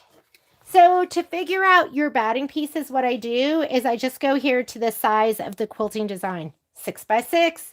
So we have a 6x6, and some of these might be 1 or 2 blocks. So I'm just going to put 6x6, and we're going to tally, and then we'll cut them off. This one is 4x8. And I'll put this in the spreadsheet too. So if you don't write it down right now, don't worry about it. 4x4. So it says 4.5 by 4.5. Your batting size is going to be 4x4. Hang on a second. Hey, Poppy. Come here. Come here. Hey, Patrick. Will you call Poppy up with a treat? Thank you.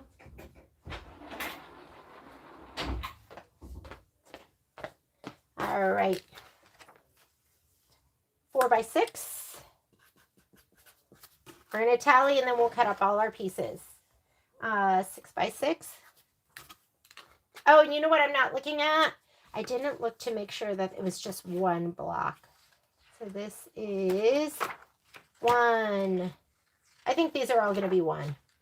1, 1. And then this one. Did I count this one? I think I counted this one. 6x6.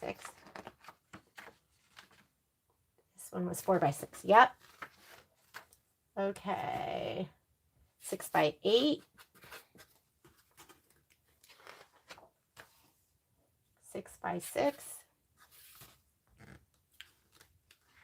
And like I said, I'll put this in your spreadsheet. So if you don't feel like sitting here tallying with me, don't do it. I'll put it in the spreadsheet. You might not get it till this weekend. 6x10.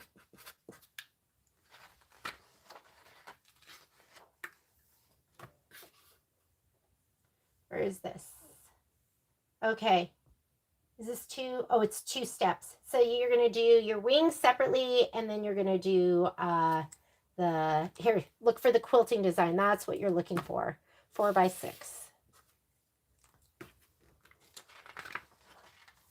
Quilting design, 4x6. This one, oh, this one's a little 2x6. 2x6. This one is a 4x10. That's a fun size. 8x10. We have lots of different sizes here. This one is 4x8. I thought I had a 4x8. We do. It's our second 4x8. 6x6.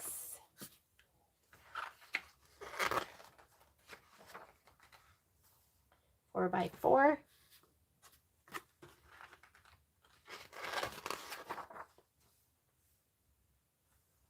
This is part A. Where's part B? Part B is going to have our quilting. 6x8. 6x8.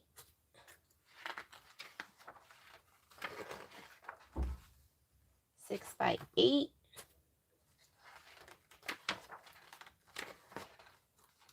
Okay, this one, go to the quilting. So this is the piecing in the hoop. And then once you've pieced it, they're going to be 4x4. And is there only one? Makes 3 blocks. So you're going to have 3 4x4s. 1, 2, 3. Right? We want 3 of them.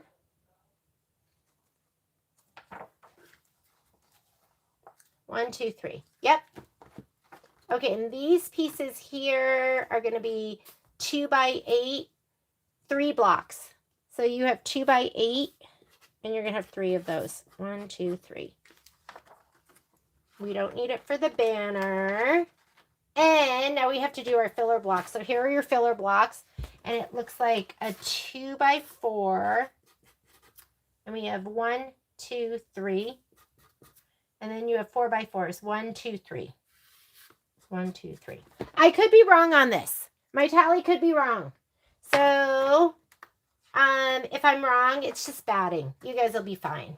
But this looks like the tally right here. So, let's go ahead and cut. You just cut to stick and trim. Ah, yeah. Now, I feel like it's so much easier. Don't you? I feel like you're working harder if you do it that way. Like these are all cut and you just lay them down instead of having to do your tack down and trim. I don't know. Maybe I'm wrong, but that sounds like more work to me. Okay, let's come back over here. We're going to come back over here. I'm going to grab my batting and we are going to cut our batting strips. Yes, you are going to be amazed at how messy it got over here so fast. But that's my special talent. Yeah, you're like, wow, what happened over here? I don't know. I just went crazy. I went absolutely crazy. Okay, we are done with these. But we're going to keep some of our rulers out. But I'm not going to, well, I'm not going to stripology. I mean, you could do that, but we'll just put them away. This is all extra. I mean, look at it. That's why I like to use this to make my scrappy back. Okay, I have so much extra batting. And like when I'm layering, I keep all of the stuff that's on the edges. I keep it all.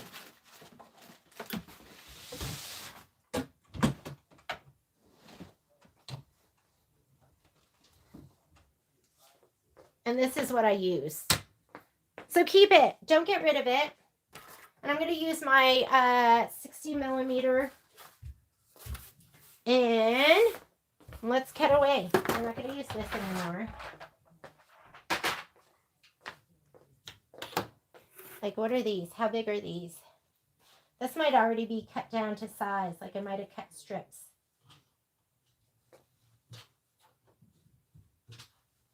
These are, and I usually cut them just a little bit bigger, like a 6 1/4, or I'll go 6 1/8. So these are good. So I'm going to do my 6s first. 6s. I love this ruler here.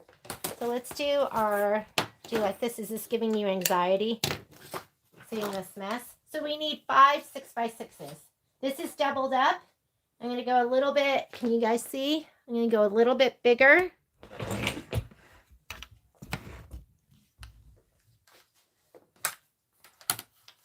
And it's not perfect on the edge, and that does not worry me.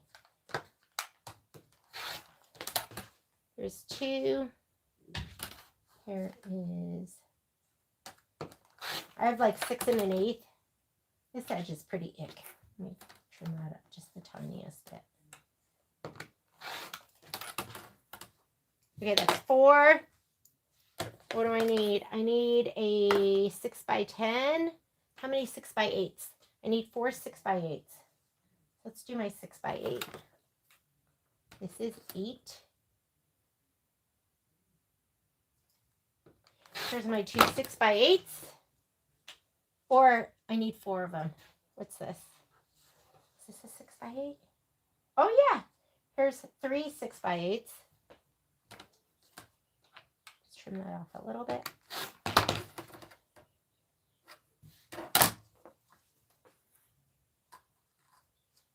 What is this?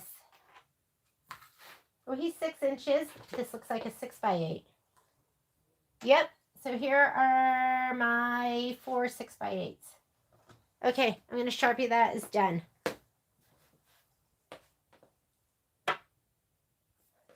I just cut long strips of it. I just cut them down, right? Because they're all the same sizes. So my 6x8s, I'm done. And I have 4 6x, so we still need some more of those. And I need a 6x10. And then I'll do 8-inch strips. And I'll do my 8ers. What's this? This looks like a 6. Here we go. Here's my last. Well, I need a 6x10. Let's go 10 inches on this one first. This one's kind of ick. I should have cut off the other one. I don't want to lay it down while we're doing it. You're like, ooh, look at her cuts. That girl needs to learn how to cut. What is this one? This looks like, these are 7 inches. What am I doing with 7 inches? What are these? That is not quite 6. So I'm going to go with my 7. Let's trim them down. We don't need any 7s, right?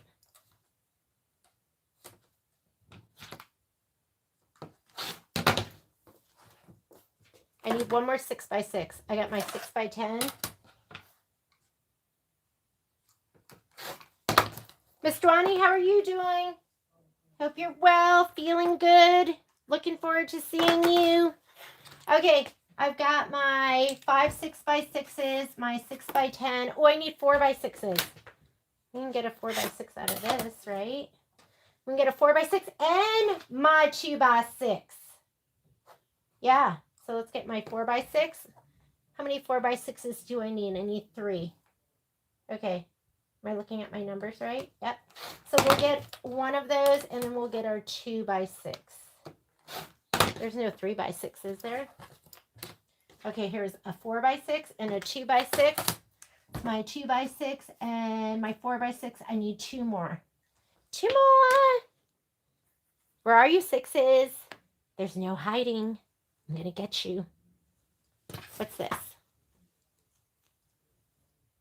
This is a big one.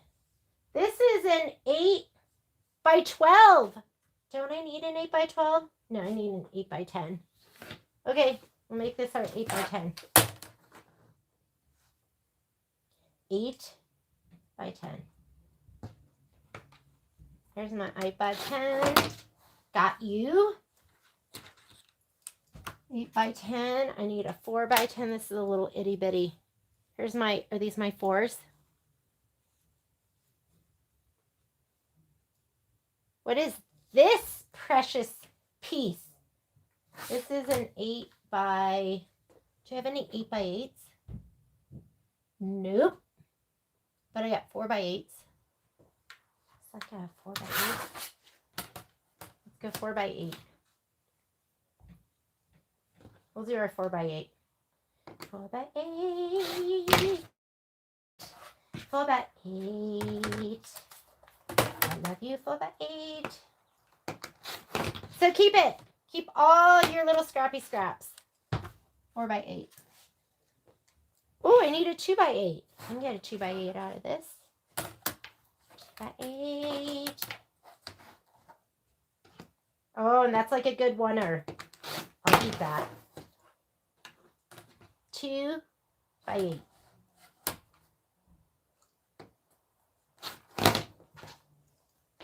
And my 2x8. I need a 4x10. I think these are 4s. This is some ratty batting. You look ratty. 4x10. Let's go right here to my 10. But who cares? It's going to go underneath. It's going to look gorgeous.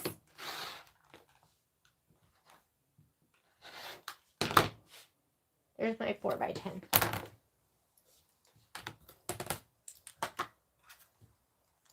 I need 2 more 4x6s. Double it. Double it. We're going to cut a bunch of them, double them up. Let's see if this will do. It's a little skinny on one end. Oh, it's fine. It'll totally do.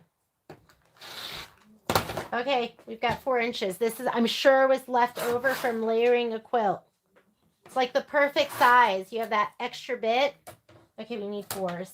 I could use my stripology, but that's just batting. 2, 4. I need 2 more 6s. Are these 6? Is this 12? Ooh, not quite, but if you do this, it'll work. Oh, look, it's perfect now. Okay. I don't have a ton of extra, so I'm just going to cut it right on the 6. Okay, here are my last 2 2x6 because I needed 3 4x6s and I had 1. And we'll lay this all out so it looks good once I'm done. Here's my 1 4x6 and here's my other 2. So I have 3 4x6s and I have 4 4x4s.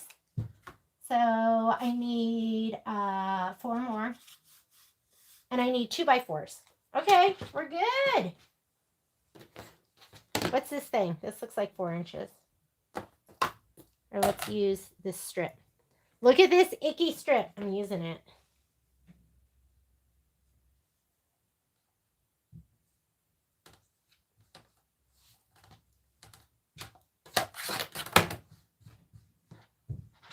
It's all like stretched out and ick. I'm going to use it.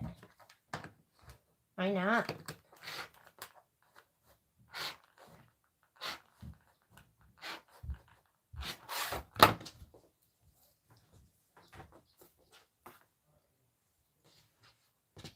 Okay, so I needed a couple more 4x4s.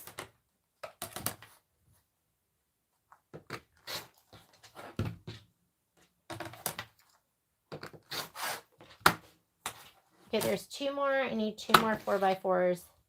And that is pretty wonky. So I need 2x4s. Okay, got all my 4x4s. I need 3. You can let her in. She's just scratching at the door.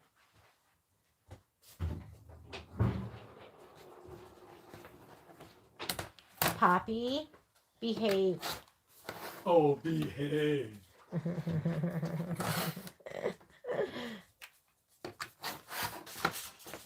Okay, I need 1 more 2x4. This is pretty ick. But I can't throw it away. I couldn't do it. That's my therapy. Throwing stuff away is my therapy for my hoarding. But I'm not good at it. I'm pretty darn bad at it.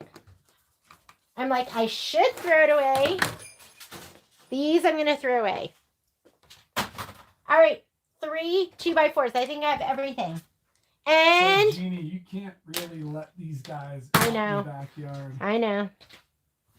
Like they can go and use the backyard. Look at my pile. Remember how big it was? And now How it's long not are as you gonna big. be on? We're just sorting. What does that mean? That didn't answer the question. Half an hour. And then what are you up to? Then we gotta go to the store and work. Then I'm gonna go for a ride now, and then we'll go to the store. Okay. All right. Patrick. What? We gotta get some. What time is it? What time is it? And we gotta get the mail out. Okay, you guys ready? We're gonna do our final sort, and then we are ready to go, and we're ready to stitch. Thank you, Renata. Renata always remembers. I always forget. I appreciate a thumbs up. If you don't feel like you can give me one, don't worry about it. I think it helps with our algorithm. Alrighty now. Okay, so it's going to be easier if we, and like I said, I will add that to the spreadsheet, so you'll have that if you're doing it later. I am going to go ahead. Patrick, you got to take her with you. I'm going to sort again because it's just going to make it easier. So go ahead and just organize one more time so you can grab and go.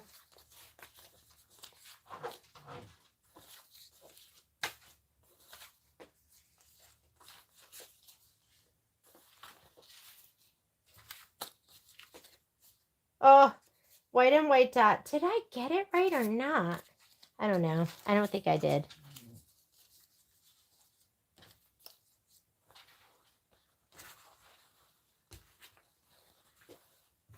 You might want to have your ruler again if you have trouble. If you're not good spatially with sizing, have your ruler so you can lay it down again one more time and be able to pick out your pieces. Do you want to see everything? The whole table? It's going to get messy. It's going to get worse before it gets better.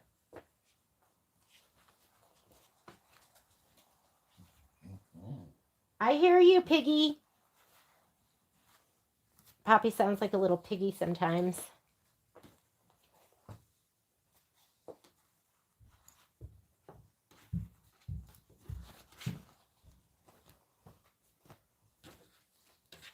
All right. We're ready for the final sort. You also want to have, I always use just painter's tape. And you know you can get painter's tape in all different colors. I don't buy the blue. I buy all different colors. And now we're going to get the book out and we're going to go ahead and sort. If you want, you could sort your embellishments right now. I'm not going to do that. I don't even have an embellishment kit. I haven't even grabbed one yet. All right. So your first thing is going to be pennants. You should have the bigger one. So 8.5 by 8.5, and then it's going to be felt. So I'm just going to put this in here right now. And I'll probably put 2 in each one. These are my favorite. This is, we have an affiliate, well, we have an Amazon affiliate link for this. I love these, and there's different ones. Like I bought other ones, and I didn't like the handle on the other ones. So what I have up are the ones that I bought, and I love it because it has 2 different pockets. So I could put this up, and I like to put my embellishments in the front. Oh, don't forget your batting pieces. So if your background is 8.5 by 8.5, you're going to grab a 6 by 6. So it's going to look like this. Okay? Put your batting with it right now too. I'm going to label it pennant. And then I'll probably do the next one. And the next one is Sippin on Sunshine. And it is the sparkle fabric. This one right here. And you want the 10.5 by 6.5. And the 10.5 by 6.5. Oh, that's not right. This is 10.5 by 6.5. It's going to be the 4 by 8. So grab your 4 by 8 backing. Nope. That's not 4 by 8. Did I have 4 by 8? Yes, I had 2 4 by 8. Where are you? 4 by 8. Is this 4 by 8? Looks a little bit big, doesn't it? That's why I like to have my ruler. Yeah, that's it. I cut them a little bit bigger. That's all. All right, and flower 1 is going to be 2.5 by 2.5. It's going to be this little guy. Make sure he's 2.5 by 2.5. Yes. And let's put him in. I'll just put them in separate spots for right now. So this is going to be Sippin' on Sunshine. I wonder if I should do, you know what I'm going to do too, so it's easier to find? This one right here was section 1. And this one is section 2. Sippin' on Sunshine. Okay, 2 per pouch. Let's just bang it, bust it out. All right, so this is our next one, 6 by 6, which means your piece is going to be 4 by 4 for your batting. And then we're going to be using the lemon fabric, and it's going to be 3 by 3. The other stuff is going to be, that looks like 3 by 3 to me. The other stuff is going to be felt. So you're going to be pulling from your embellishment kit. So let's go ahead and put that in here. This one is section 2, and that way, because we're going to work in sections. We're going to stitch in sections. So this is lemon, section 2. And next, watermelon. That's going to be this piece right here. And this looks like 6 by 8, so we want 4 by 6. Here's my ratty piece. And then you need your watermelon, which is going to be 4.5 by 3.5. Looks like this piece right here. 3.5 by 4.5. Oh, does that look so cute? Looks so springy. 4.5 by 3.5. The rest of it's going to be felt. Okay, so let's organize. You want grab and go. When we get together, you're going to grab and go. You're going to grab your pouch and you're going to be ready to go. So this is watermelon.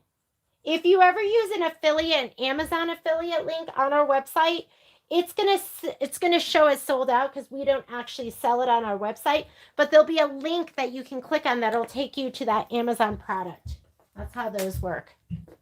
All right, strawberries. Oh my God, I love this. 6 by 6, so it's 8.5 by 8.5, which means your batting's gonna be 6 by 6. And you need your strawberry fabric, which is gonna be this piece and this piece. And then the rest is felt. These two pieces. Patrick, you need to get Poppy out of here for just a little longer. Strawberry section 4.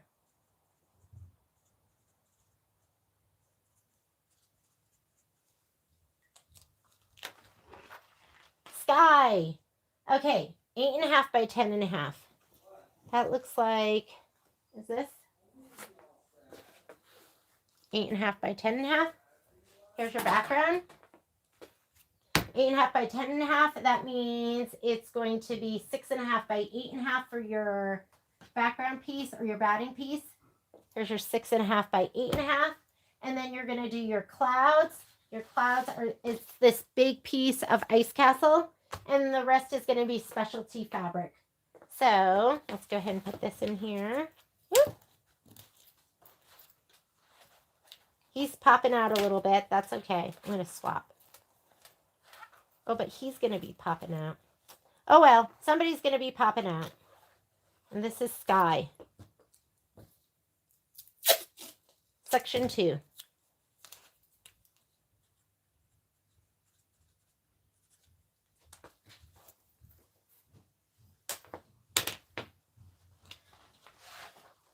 Bluebird, 8.5 by 8.5.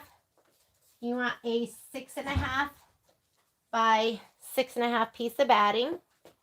And then the only thing that's not going to be specialty fabric is going to be this like midnight blue. So grab that. Okay, that wasn't any help from Patrick. He just left the door open. This is going to be Bluebird. And this is section 2.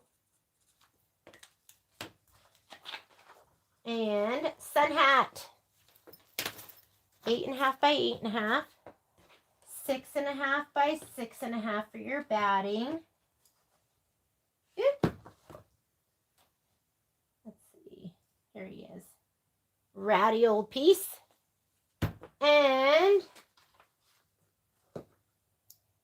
it's all specialty fabric, so that's it.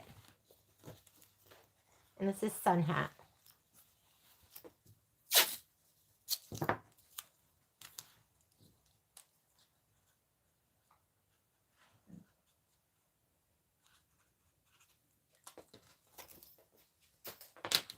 We're going to have a lot of stitching to do. Life is a picnic.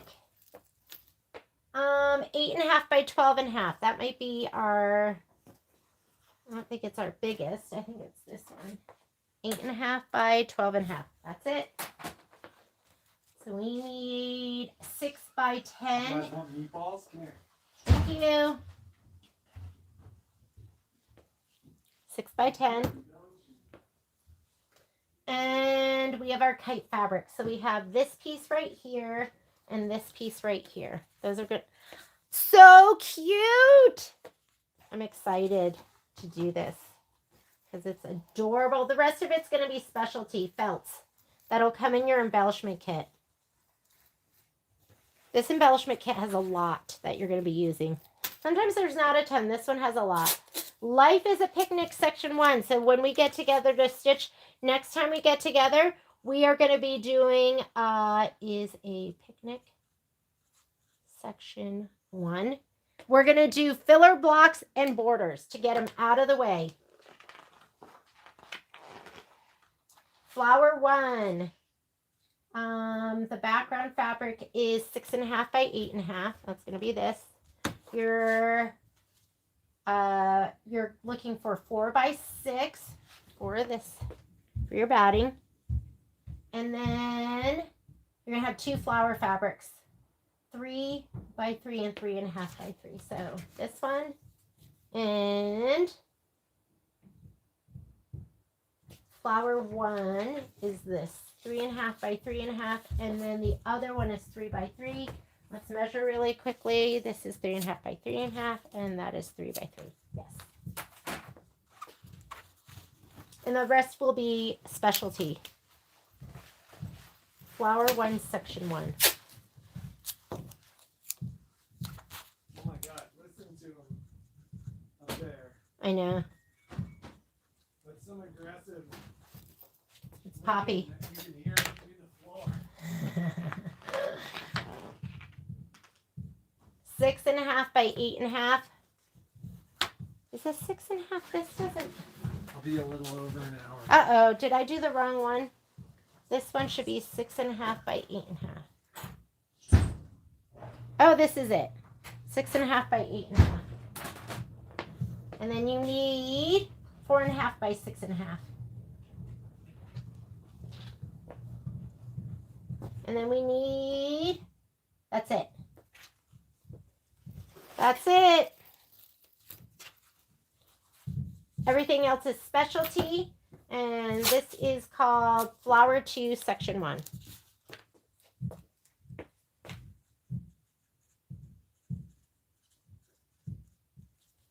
Next.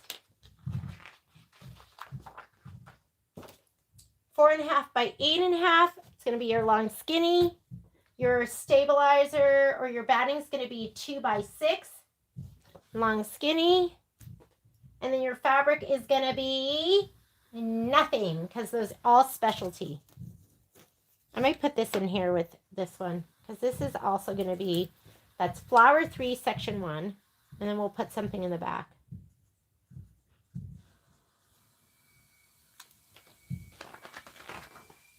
Butterfly, 6.5 by 8.5. It's going to be this.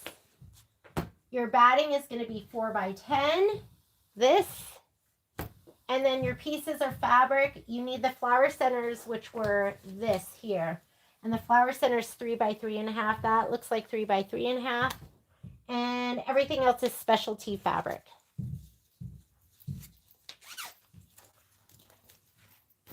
I should probably put all my section 1 together, but that's too smart. I'll do that later. Section 4.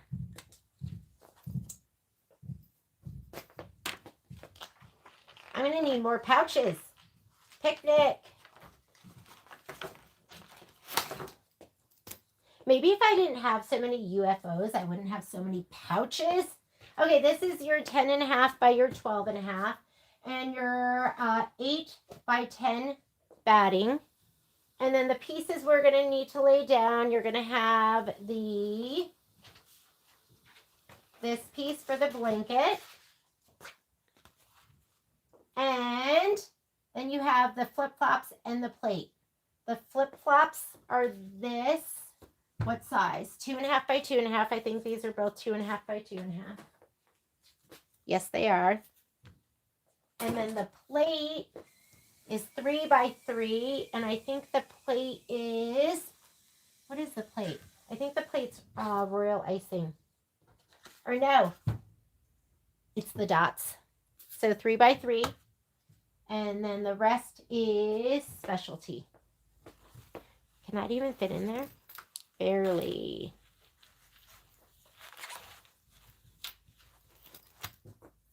Picnic, section 4. We're almost there, guys. And if you can't take it, you can watch it later.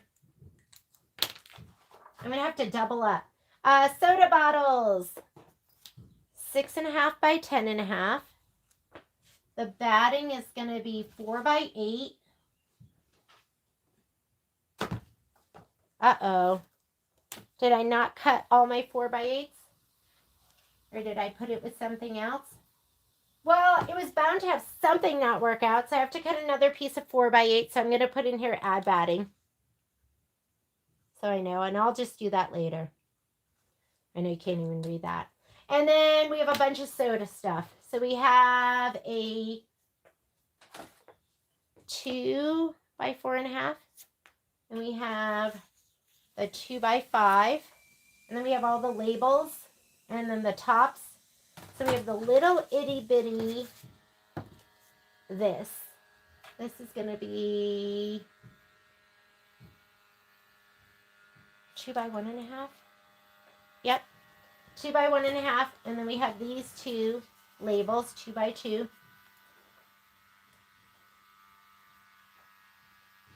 And that's it. And now I have to add my batting though, so I have to remember to come back to this. 4 by 8. That is going to be soda bottles. That sounds like Patrick using a drone.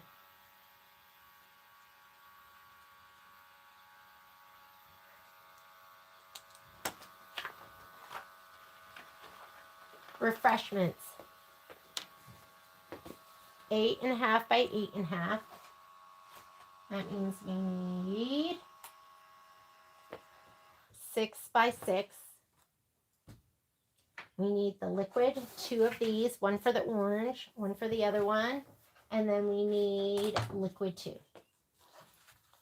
All right, I'm going to have to triple up on some of these. Let's go back. That's okay, we can triple up. I'm just going to add extra ones. So this one is also going to have refreshments. I'm just grabbing my pouches and now I'm tripling up. I have not looked at comments at all. I'm in the zone. Section 4. Hang on, let me bring this over here. I forgot I was even talking to anybody. Just talking to myself. Here we go. Are you guys in the zone too?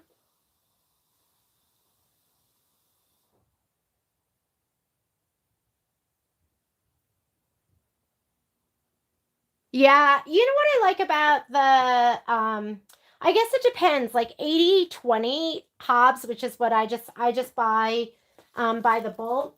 It's definitely loftier. Like Kimberbell batting is very, very, very thin. And like that's perfect for some things. So yeah, it's barely batting. Okay, finish that one. Refreshments. Grapes. Grapes. It's going to be this one. 4 by 4 batting. And the fabric is going to be these two. Grapes, grapes, and the rest is felt. We'll put it in here. We're going to double up. Grapes. And if I feel like it later, I'll reorganize and I'll put all of section 1 together, because that'll make it even easier. So this is grapes section 2.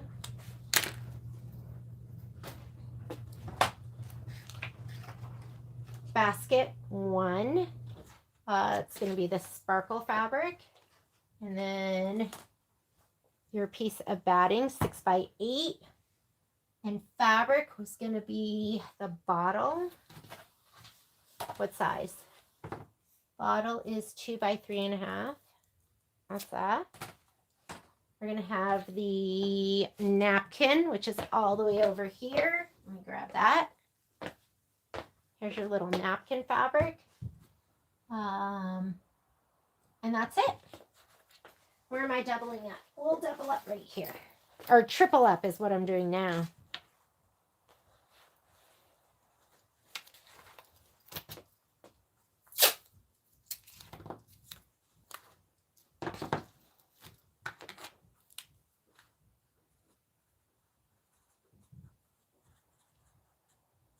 Section 3. We're getting close.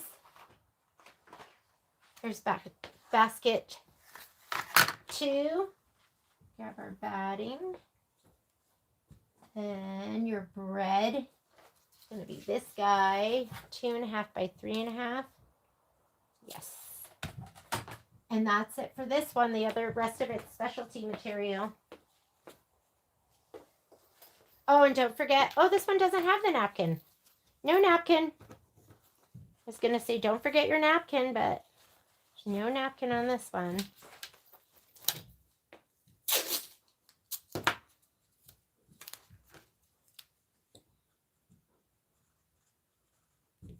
Basket 2, section 3.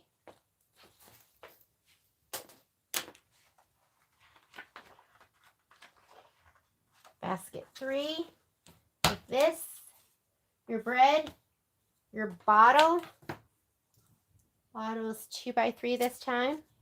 Oh, don't forget your batting. I still have to cut a 4 by 8 batting for that one.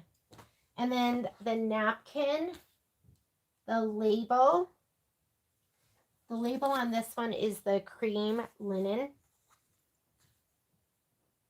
The flour, you got the flour. How big's the flour? The flour here is 2.5 by 2.5. There you go. And I think that's it. Here, we'll put it in. What section is this? This is section 3. Do you have one that has section 3? I'm going to end up resorting this, so all my section 1s are together, section 2s. Okay, basket 3, section 3.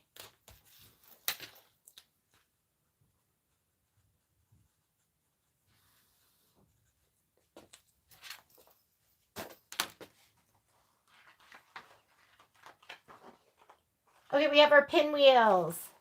Pinwheels.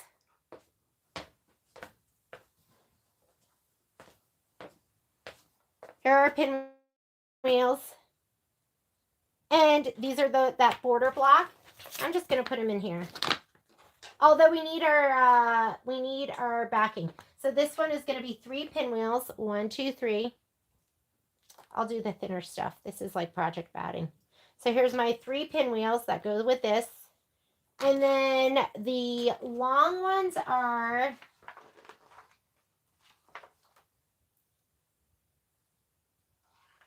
did I not cut batting for that? 2 by 8. Did I cut 2 by 8s? I should have 3 of them. I don't see it. I don't think oh, is it, did I cut 1? Okay, I think I only cut 1. So I have to cut 2 more 2 by 8s and 1 more 4 by 8. That's suspicious. All right, I have to come back to that. So these are all set with their batting. I have to cut 2 more of these. And then these are filler blocks. So for my filler blocks, I think we have